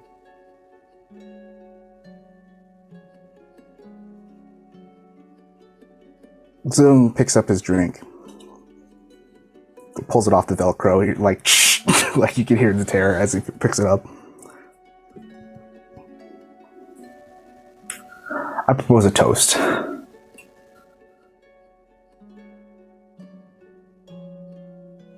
The Gin word for, how do you say, family is yadin, but it also means another thing. It's a fellowship.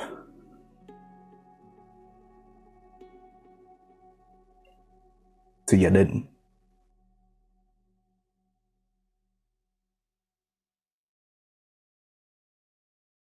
Already finds like a bubble of the broth and like callax'an is reluctant to raise his glass, but eventually does so, like not even looking at anyone. And just as all of your cups clink together, the entire ship fucking shakes as God damn it. And you see Jackie like, oh, I know that sound. And you see her like get out of her seat and like dip for the engineering. Nina also gets up, like kicks her off the table and floats all the way to the cockpit. As you guys look down the way towards like the bridge, you see that the familiar white streaks of being in jump space are slowing down before coming to a complete halt. And you even hear Jackie from the engine room shout, "Doom, God damn it! Ah, Maxton, we got a problem back here. What is it? Fucking reactor coils melted." callax'an, you would know this first thing, right? Like, usually reactor coils don't melt in, like, either in a mech or in, you know, or a spaceship either, especially not to this class of jump drive, unless some degree of electromagnetic charge struck the fuselage directly, right? Oh, shit. Does anyone go to the bridge? I go to the bridge. Okay. And Nina's she just sits down and she like takes a seat in her chair and she's like, pulling up diagnostic screens. She's like, oh. She even pulls up like a little star map to determine where you guys are. And Zoom like goes on like, hey Nina, systems report. She's like, yeah, I got power failures in the jump drive. Sensors, long band sensors are shot. There's a lot of electromagnetic activity here. Where are we? She like sorts through the star map, and then, but Rupi'a, you know exactly where you guys are because when you look out at the cockpit, From the the front viewport, you see a corpse of a space colony. And you know this space colony because it's New Bakur, the place where everything went wrong for you. It's a graveyard of its former self, right? Because you know what happened that day. You know it all starts coming back to you. This entire time you've suppressed it, but then in the back of your mind you hear the laser fire, the missiles, the mechs, your mech being chased around by squadrons of hornets, just peppering the walls of this colony. Zung is like, okay, what would we do about the reactor cores? Like, well, we gotta go find some, so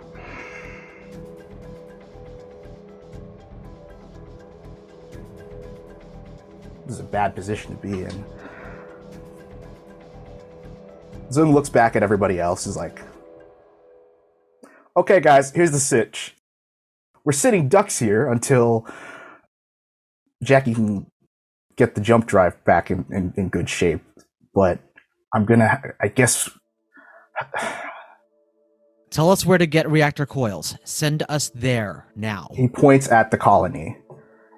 We're gonna have to do some scavenging. Because we didn't resupply when we left Chao Phraya. We're gonna have to go. Is there anything left? It's a piece of junk. Salvagers don't want to come here. They're a superstitious lot. Why? Because of what made it this way. We need to get in and get out. There should definitely be something left down there because only the most foolish or the most brave will go in there. I'm dumb enough to go. And immediately Roman stands up too. It's the job, right? That's the job. All right. Let's suit up, people, yeah? And with that is where we're going to break as you guys find yourself stranded in the derelict colony of New Bakur with a failed jump drive, an electromagnetic storm that has somehow pulled you out of jump space, and a sinking feeling in Rupi'a's gut. So, we'll be back with more MEKONG after the break. Stay tuned, and thanks for tuning in to Queen's Court Games.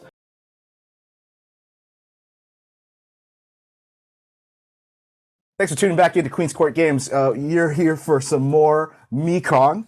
When we last left our intrepid Tannong pilots, their vessel, the Marigold, has been pulled out of jump space due to some sort of electromagnetic pulse that struck their jump drive, melting the reactor coils, stranding them in the derelict, shattered space colony formerly known as New Bakur. Or I guess currently known as New Bakur. Either way, nobody lives here anymore, as far as you know. But your mission is as follows. In order for the Marigold to continue on its journey to Seludang, the four of you have been tasked to go out in your GC in a little spacewalk to go scavenge for a reactor coil and hopefully get the ship patched up and back on the road, as they say. So before we do that, it's time for everyone's favorite role of the whole game, the engagement role. So, I would ask for volunteers, but Rupi'a, I believe you... Oh, because you have backstory ties to this place. I'm volunteering you to make the engagement role. And I would ask you how you feel about that, but we already know how you feel, and and it's only going to get worse from here. Okay, evil so GM is evil. I know. I've never seen anyone like. I'm not being vindictive for nothing, people. I'm just making it so when you win, it means something. Okay, but I will say I do take a little bit of pleasure in the A little bit. a little bit Does that in roll your count as a- suffering, but it's a necessary suffering, one that we will all come out stronger in the end. Okay, is this a bold mission? Yeah, I think it's pretty bold. It's abandoned space colony, lots of debris. So that's 2 die. Is the mission complex? Not really. You're just snooping around. No subtraction there. Do you have external support? You do. The Marigold will be kind of like trailing behind you, and be there to provide any support as needed. Not a lot, seeing that it's only operated by 3 people and not a full crew, but they'll still try their best. So I think that puts us at 3 die. Yeah. Okay. Is anyone interfering with the mission? I don't think so. So yeah, that's a 3 die. So Rupi'a, you can have 3 die for this engagement roll. Whee! As we all know, that means nothing to roll 20. That's a 6. So All right. the You goal are- is to like mess with roll 20 and say no. Is that how this works? I think so. Yeah. If we smack huh. talk it more, All right, it so that's a gives me 6. better results. So right now, Roll 20 is what we call a brat. if you know, you know. Well, so a 6 gives you controlled circumstances or a controlled position right now because Rupi'a, you know the smuggling routes, you know the lay of the land a little bit. That gives you guys a bit of confidence that this spacewalk is going to go without too much of a hitch. We cut to the outside as the Marigold slowly, as it makes its way towards this colony structure. It's an O'Neill cylinder that's been cracked open and with lots of debris all scattered about, free floating. Because the local star is a bit distant, many chunks of the larger debris create big shadows. There's a lot of places to hide here, but as the Marigold crests its way in, it activates a big searchlight towards the front and starts making big sweeps of the interior of the colony infrastructure. And from beneath, we see 4 little lights of the KC launching. Who wants to go first? Can I roll a survey to get an idea of where are more likely places where I could find the materials for reactor coils? Yeah, sure. Go ahead and roll a survey. It's going to be a controlled position, so the consequences shouldn't be too bad right now. Everything's really quiet. But you guys are sticking to a close formation right now, so. All right, so just 1d6 for survey. Oh, 6. All right. So, Sparky activates its boosters and kind of like pushes forward past the group towards further into the colony structure till you pass through one of the cracks on the side and peer in and do a big sweep with your headlamp attached to the top of Sparky. You make sweeps of the various decrepit buildings and you pass by hotel lobbies, apartments, offices, all frozen in time. It's very clear that everyone had to get up and leave very quickly. And you're also the only new things in here. Otherwise, nothing in this decrepit wreckage has been touched in years. You see some street signs that have you see some street signs navigating you around this colony. And they all have text in the different scripts, Dinkin, Bahazajabad, Malayu, and all that sort of thing. You can tell that this was a diverse place, right? There were people from all over the 7 sectors that once lived here, The first sign that catches your eye is one that points you towards like the industrial zone. callax'an, you zip ahead, you go through a little crack at the bottom. This looks to be like a manufacturing colony. Their primary industry is components would come in, they'd assemble them here, and then they would ship them back out to wherever it needs to. Your first sense would be, oh, there's obviously reactor machinery up there, so I'm sure you could find a coil floating around in that area. I head in that direction. Yeah, I guide the group to that direction. Is there any reason we should be stealthy with this? It's weird that it's so empty. Already, the sight of a shattered colony like this is not an unfamiliar one to you. When you were serving out in frontier space, you've seen a lot of stations get devastated by, an errant gunman attack in this manner, right? Or some sort of conflict that happens between two warring parties, and because of the fragility of space infrastructure, these things are uncommon, but they are around in the Empire. And the reason why there's a kind of quiet to this is sometimes when you look in the places where it's darkest out here, if you're not listening, something could get the jump on you. And especially since there's all that electromagnetic interference, like you look at your sensor or your radars and everything, and yeah, you're not going to be able to pick up anything beyond your immediate vicinity and your squad mates who are nearby.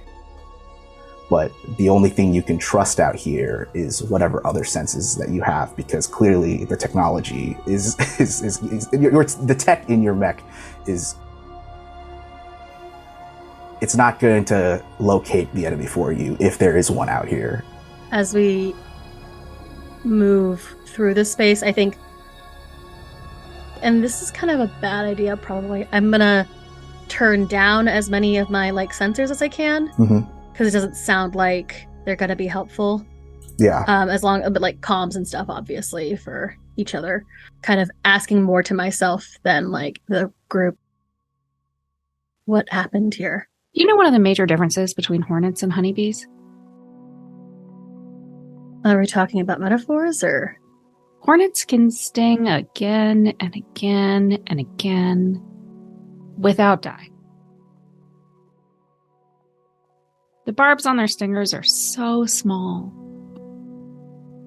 that they can pierce, and it doesn't get ripped out of their body like it does bees. As you say this, we see a wide shot of just the devastation that's happened here. Roman, you pass by, several gaping holes in the colony infrastructure, right? Places where you would recognize where, missiles exploded, charges were fired, plasma melting steel and carbon from a laser blast. You are familiar with war zones, and it's almost a bit perverted to you that it happened here, where people lived, where people had lives and jobs and loved ones.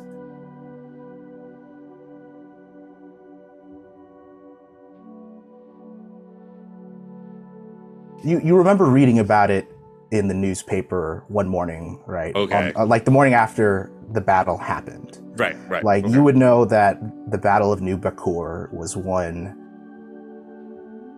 a battle waged between the judiciary forces, or the Hornets, as people call them these days, and some errant criminal Hundi syndicates that were active in the area. It was a series of really bloody skirmishes between the forces of the law and the forces of the organized crime in Mekong. And it was enough that it shattered the colony, more or less. The damage was so much that those who held its charter went bankrupt, folded, and then everybody else just kind of wrote it off as just another day in the Empire, right? So while callax'an is, I guess, taking point, my job then will be right directly behind callax'an. I'm sweeping both left and right to make sure that our flank is covered. Mm-hmm. So taking note of the electromagnetic interference, we don't have scanners or sensors. So if we're doing this the old-fashioned way, somebody's got to keep eyes out. You hear Jackie on the comm. She's like, man, this place gives me the creeps. Yeah. I'll take up the rear unless someone else wants to. I've been working as a guard for a long time now, and people are afraid to come here still. They don't think it's worth the risk. If it was just a Hornet raid, why are people scared of the place? That's like, this is, entity kind of.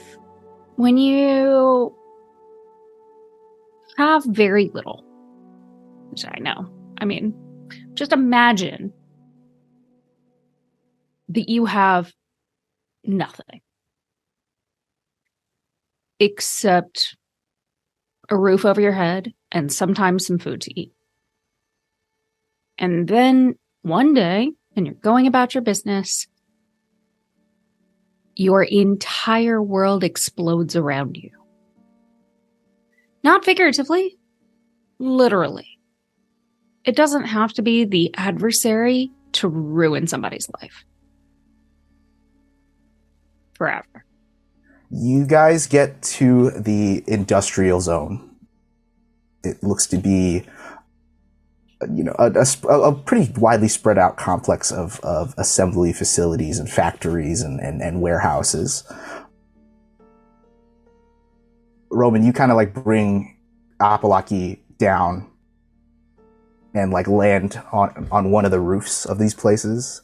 And you rip open off one of the roofs, like toss it aside carelessly, and you like peek in, and it looks to be a manufacturing facility for holographic displays. You descend in and make landfall, and Apalaki are like around, walking past different assembly lines, different machinery, all long dormant, right? You accidentally pass one that still has power, like it's a motion sensor, and it clicks, and it's all of a sudden a giant hologram appears like right before you of a circus tent, and big text appears, giant use KC tent sale. Jesus, Sunday. Like all of you can hear this announcement like playing out, and it echoes, and it like catches you by surprise at first, right? That like, and now this tent is like circling around, and there's and different flags fly, and like phone numbers start flying at you. While it does make you jump, it doesn't completely like throw you out of your element. You kick it again, and it deactivates. You have to like exhale to like catch your breath again. Some things still have power in this colony. You get to what looks to be the main power generator for the facility, and wow, looks like you came exactly what you came here for. There's some coils like kind of like sticking out, inactive, but like in your experience maintaining GC, you're like, oh yeah, these are perfectly usable. And you hear Nina's like, did you find anything? What do you see down there? I think we've got something usable here. How many cores do I see? Like 3. You can just like you can even have Apple like come down. Yeah, tear them out. I'm in fact going to do that. Go to the cores, tear them out. We've got 3 what look like, I think these are our reactor cores. You hear Jackie's like, that's more than enough. No, yeah, go ahead and return to base, guys. We are, I think we came exactly what we were looking for. We came for exactly what we were looking for. Okay, cool. I'm going to disperse. I'll take one of the cores.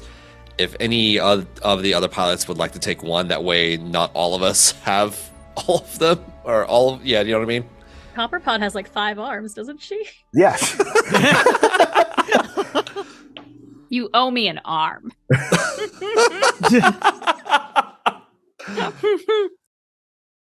Callax'an, you were in front, so I might hand you a reactor core as well, and then You can stash one in my auxiliary airlock. wow. That looks wrong. I will also take the I will also take the sensor that goes Sunday, Sunday, Sunday. I'm like, wait, I think I have a use for this. So he will also get this. Nice. You now have a motion activated advertisement for a giant used TC tent sale. And I'm gonna look at the others. For what? Well, I guess this is let's head back. This is a victory, correct? I think you see literally the kra-su also start to fidget with its claws as already is unconsciously like about to start messing with her fingernails and like, oh, not out just yet. Well, let's get back, yeah? Let's head back. Mm-hmm. Eyes open. So Apalaki, Copperpot, and Sparky, you all ascend out from the hole in the roof that Roman made. But already, as you bring the kra-su out, holding the rear of the formation, right? Something catches your eye on the view screen. It looks like movement at first. And then you see something out of focus, like totally block your line of vision.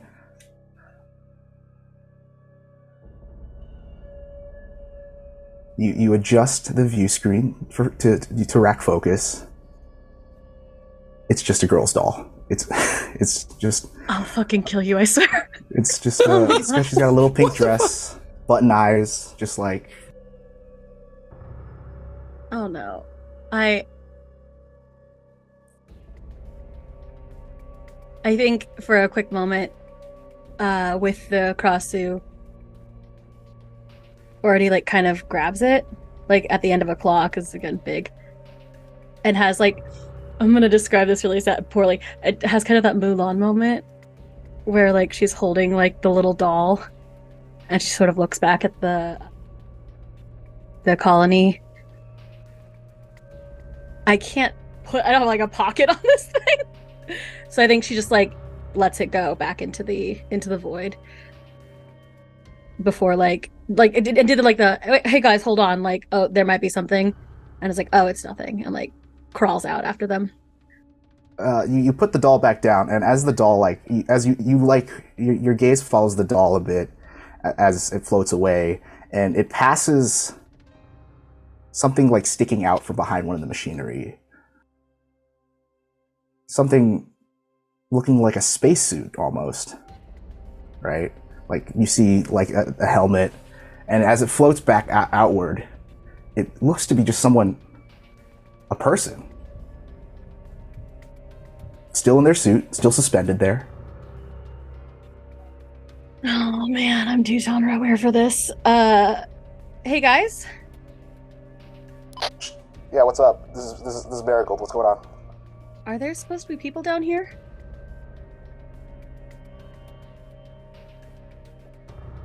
I don't detect any life forms on our scopes, on the short band scopes anyway. And to the rest of the party, I'm just gonna say, hey, can I get a little backup just in case? And I'll see if I can move the body out. Anyone take her up on that? I do. Don't fucking leave me behind. I'm super fucking jumpy in here, by the way. Like, I'm this terrified. is not- I'm too genre aware for this, but I gotta know. callax'an at this point takes Sparky back to Marigold immediately to make sure one reactor core is there before he darts back out. Okay. That's two of us, by the way. Getting two, so yeah, I mean, 2 out of 3 ain't bad, right? We're all gonna die. It's fine. I shouldn't have done this. I'm sorry. Yeah. So you two start flying towards the Marigold. Already, you begin to make the initial approach towards the body. Rupi'a, Copperpod kind of like is trailing behind. Your head constantly moving just to check all your corners, check all your exits, make sure you know where to get out in case this gets messy.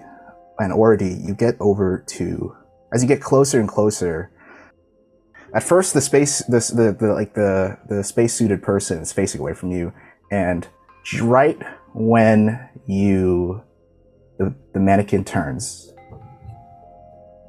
you see there's no face under the helmet. It's just a mannequin modeling a spacesuit.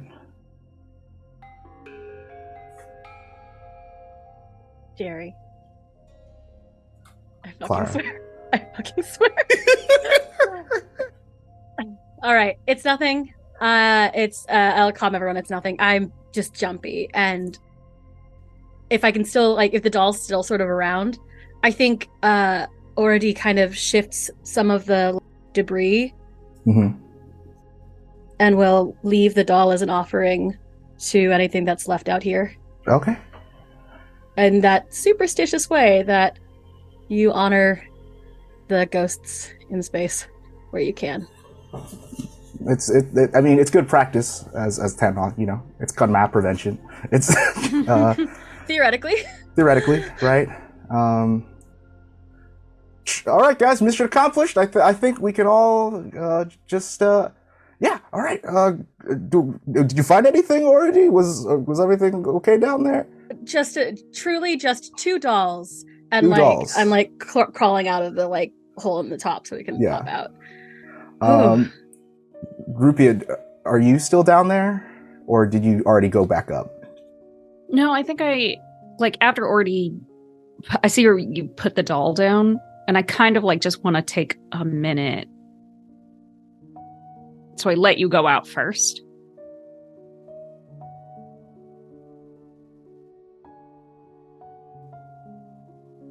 And I just say, like, not over comms, but just, I'm so sorry for my part in this. And I'm sorry that I could never make it up to any of you. Hey, Rupi'a. Can you make a check for me? What kind of check? Survey. Okay. That's a 1, because operating at the -1 that I am, I have 0 in survey. So I rolled 2d6 and took the lowest. While you took the time to pay your respects down here, you left already completely open as all of you hear the sound of what a whipping, pulsating bolt of plasma from some corner of the colony you weren't looking. It strikes the kra-su. All your fucking view screens go black already. Go ahead. You're gonna take a level 3 damage. You are headless. You're still okay. You're in the cockpit. You're still in the chest compartment. Kra-su, come in. Kra-su, are you okay out there? And like callax'an and Roman, you like stop and like turn around and you see like this whole thing transpire. And now the kra-su is just like a chicken with its head cut off, right? But it instead there's just this gaping wide, like this big in the face of the kra-su with just the jaw hanging down. Roman, you are familiar with snipers. And clearly, there's somebody in this field taking advantage of the electromagnetic interference that you can't detect them on the radars. And so you're trying to like triangulate like where the hell that shot came from and everything. But already, I will also say, something that the kra-su just like had its whole head blown to pieces. Your head, Ority's head, is like the worst headache you've ever had times 20, right? Oh my god. All of your comms are suddenly filled with Ority screaming in pain. Not again, not again. No.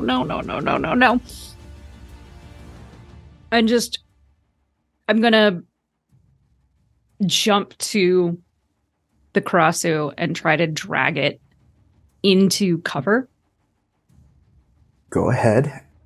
Make a A maneuver, or that would be a manipulate, I think. Yeah, just because you're trying to definitely move things with your vehicle. Oh, maybe I should do something else then, because I did think that was going to be a maneuver. You have spark, and you can also you have collateral die as well. I just want to remind everybody here that you don't have to roll at negative die all the time. There are ways of adding dice to your pool. Let's do this. I'll use my spark. I'll use my blinding boosters. Mm-hmm. You also have a grapnel anchor tool. I don't know if you could. If you have that still declared on the. I do. Okay, you can add a die. You if you have equipment here that helps specifically with your situation, please bring it up, and I will factor that into the roll. Okay, so I'll use my grapnel anchor tool and my blinding boosters to try to confound the sniper while I grab Ordy and move her to safety. And that should give me 1 die to try to do this. Welcome to risky. You're in a risky position now. You're seeing that both of you are exposed, and there's a sniper around, and you don't know where it is. So you are no longer in controlled position. Just wanted to make that clear, so you know what the consequences are if you fail. Nice. Roll 20 felt bad for me. Wow, you guys have been rolling a ton of 6s this game. Okay, cool. Because I haven't been rolling. I mean, I did just roll a 1, so I don't feel like it's too much. You take out the Copperpot pulls out this grapnel hook and like latches it onto the more or less headless kra-su by one of its connecting points. You make a beeline back towards the marigold. As you do so, you hear from behind you several grapnel hooks fire, trying to latch onto the kra-su, but narrowly missing. You don't know where those grapple hooks are coming from, but it seems like someone's trying to hunt this mech. callax'an or Roman, do you guys want to do anything in this case? Wait, did I see the direction that the shot came from? Could I have told that? Could I figure that out based on the way where kra-su's position was and the way the shot hit its head? Could I tell the direction the shot came from? You would have to make a survey check. I will take a survey check on that then. Okay, go ahead and make a survey check. Yep. Those are 5s. 55! With a 5, that's a success with some sort of effect, right? So, like Roman, you're you're quickly looking around at the infrastructure of the colony. Like you're checking every single debris and building that's kind of like floating nearby, and you're trying. And then you spot it, that little like reflection, that flash reflection of a scope, several clicks away towards the top. It's hiding in the walls of the colony. But with a 5, you also know that when you see that little reflection of light off the scope, it also means it was aiming again, and another blast grazes the side of Apolaki. It misses, but it does knock off like a shoulder plate. Oh, okay. But it was like this close to Apolaki's head, like you just. Okay. If that's the case, I know where it's firing from. Can I provide cover fire? Apolaki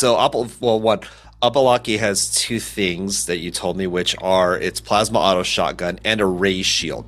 Am I able to dual wield those? Yeah. Okay, in that case, I'd like to have the shield up, but I'm going to fire the auto shotgun in the direction of the sniper, not to hit the sniper, but it's cover fire to help both Rupi'a and Ordy get to safety.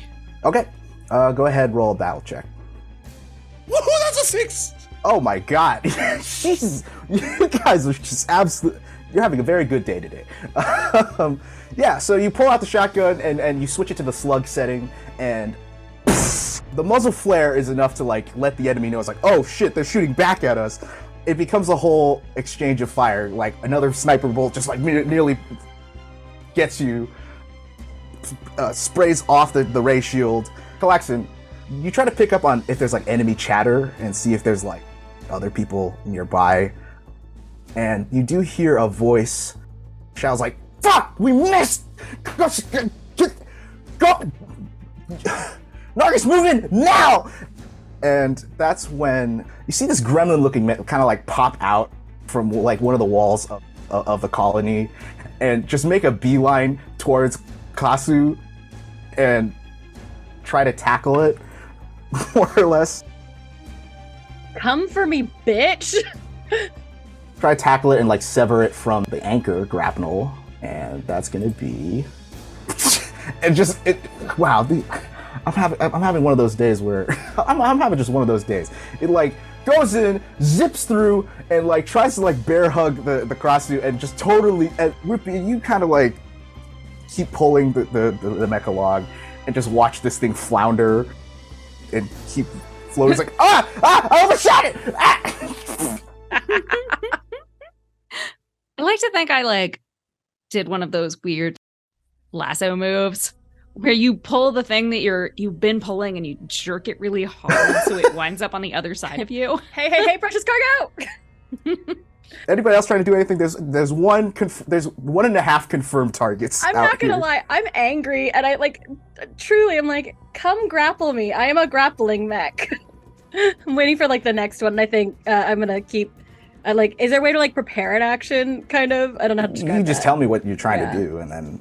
Honestly, I want to grab. Like, I'm mad. I'm gonna see if I can get that little guy and just like rake him across the face. I'm gonna roll poorly because we know me. I'm gonna try. You have a level 3 harm. Oh yeah, fuck. But if you want to push yourself, you want to spend stress, if you want to get assistance from someone, so somebody has to assist you before you can make the roll. Can I use Rupi'a's lasso move to like kind of use like that swing around? Yeah, go ahead. Out? Okay, so you have a die from that. I'm just taking a pot shot. Great. I'm gonna fuck this up real bad, I know. That's a 5. That is a 5. Roll 20 wants us to succeed today. I guess so, yeah. Shh, don't let it hear you. I said nothing. As this little yellow kind of, it's got a dome head, it's got a short body and little legs. It almost resembles a beetle almost, right? As it tumbles, you kind of grab one of its legs, and as the copper pod swings you around on the grapnel, and it's like you hear on the local cops, she's got me! I thought we planned this through better! On the other line, Rupi'a, you hear a familiar voice shouts like, "Just stay right there! I'm coming!" A voice that you haven't heard in a couple of years, shouting the same way an angry theater director would. Out from its hiding spot, you see this mech emerge, revealing its position foolishly, but also out of genuine concern for its comrade. From the chest up, it kind of looks like halfway between a fighter jet and a machine, right? But the nose is painted to resemble a kite bird, and the wings have like a feather pattern also painted on it, so it resembles a Garuda. And it zips straight at this little gremlin guy, and makes a strafing run at the two of you. So, like, while you successfully grappled onto little Akshay over there, Ordi and Rupi'a, you were both peppered with as this kind of jet like zooms past you. They don't hit you, like they all kind of like all these like little Vulcan rounds kind of like break apart beneath your feet almost. But it's a 5, so you still maintain grip onto the Akshay. I was gonna say, I would like to, I will wait my turn to do this, but my intention is to yeet that little fucker. Okay. Anybody else have anything they want to do here? How close is Sparky to the Marigold compared to the rest of the action? You have about like 200 meters before you can get into the hangar. And how far am I from the rest of the action? Because that'll determine what I will do next. You're equidistant. You're like halfway in between the melee that's happening right now and the Marigold, but also you're exposed, and so who knows if that sniper will hit you next, depending if because they might be repositioning right now that Roman's returning fire at it. Is it possible for me to shoot my reactor core to the marigold so they get it, and then return to action, because then I'm not holding onto it, and they at least have one reactor core? You see one of the airlocks of the marigold open, and you see Jackie come out in her spacesuit, just like, I'm open, throw it here. I throw it like a football. Ye- Go long! All right. Let's see. What check would that be to yeet this thing?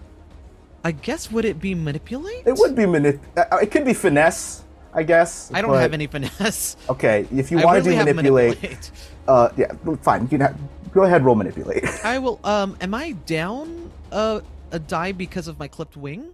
Even though If it doesn't use your wing, it doesn't affect you.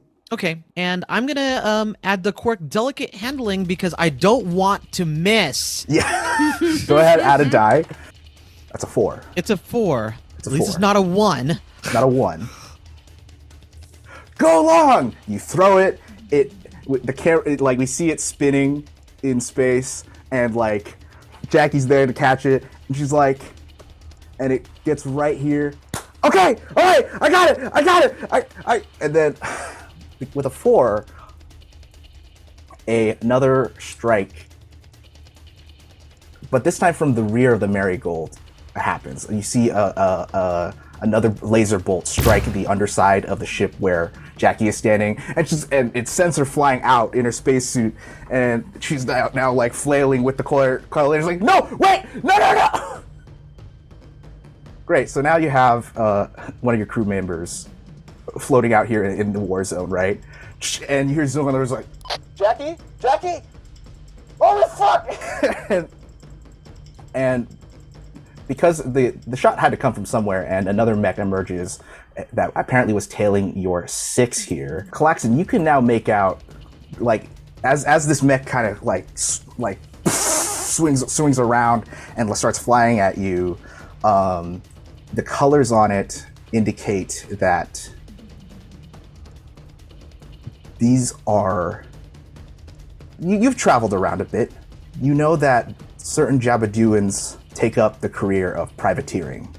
And being a privateer means sporting certain colors to let people know that you are doing less than stellar work, less than honorable work as a Bajak pirate. He yells out over the comms, "They're fucking pirates! Give them no mercy!" And he, even though it's not my turn, and I realize that that Jackie is kind of like floating around, I try to position myself between, I basically turn around so that I'm facing in the direction of the thing that took a shot, and making sure that Jackie is behind me and protected with Sparky's body. Great. You put yourself between Jackie and this attacking mech, Reika, and it immediately crashes into you and engages you in melee. Like, pulls out a Beam Saber, and Sparky like puts hands together and is now like holding back this sword before it like digs into you. So that's where you're at now. As I just said, the voice of the person trying to retrieve the little Akshay piloting this Garuda sounds like someone you know. I am going to go, because they're in general comms, right? That's why I heard. Yeah, I guess they went, or at least at this point, now that open engagement has started, they're on the open broadcast or the open channel.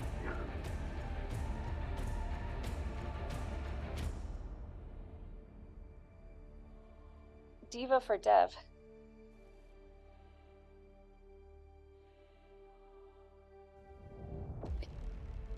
Dev, do you copy?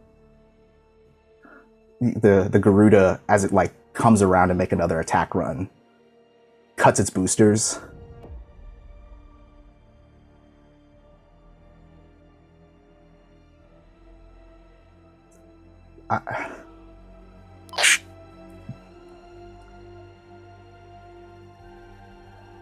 That's not a name I've heard in a long time.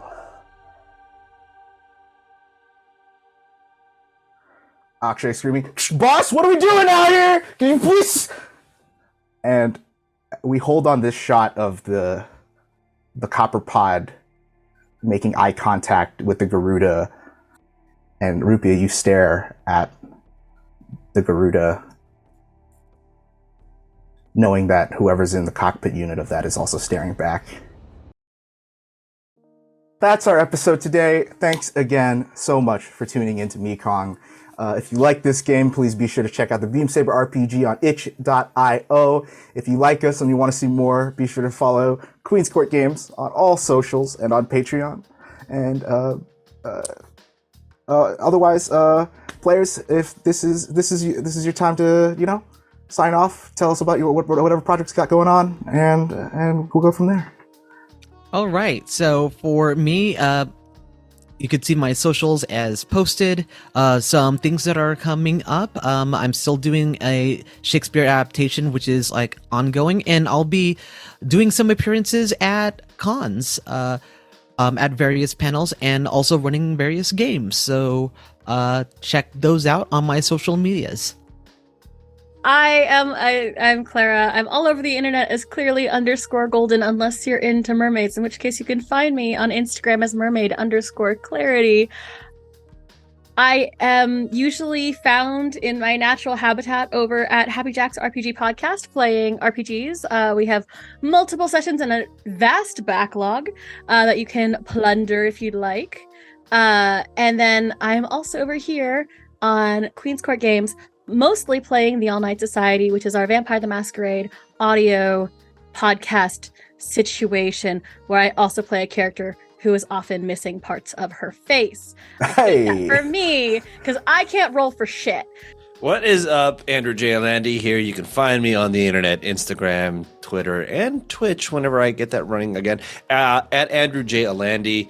Just follow me on there. Would love to hear from y'all. Would love to meet y'all. So again, treat yourself nicely today and every day, because you, the viewer, deserve it. And I am Pooja, and you can find me on Twitter at LADesi Girl. That's LADESI Girl. And that's where I plug most of my TTRPG stuff, where you can hear about 12-sided stories, podcast, edited, music, drama, all the good stuff. And then Happy Jack's RPG, where I play hot messes as well. As Clara said, Happy Jack's has a massive backlog. Go check it out. All the things. We play all the things. And then huge backlog. And you can find me pretty much everywhere else on the socials as Forgotten Saves, posting about my cats. I mean, let's be real. It's all about the cats. And who are you, director, sir? Yes, Quikung is me. Yes, I'm Jerry Law. It's been a privilege and an honor being able to tell this story with all of y'all. You can find me at my Jerry Amore on Instagram and Twitter. Otherwise, everybody put your hands together for our lovely cast, and that's our show. Once again, I'm Jerry Law with Queen's Court Games, playing MEKONG. Catch us back next time for our next installment. Fare thee well, stay hydrated, watch your head, and tell someone you care about that you love them. Peace.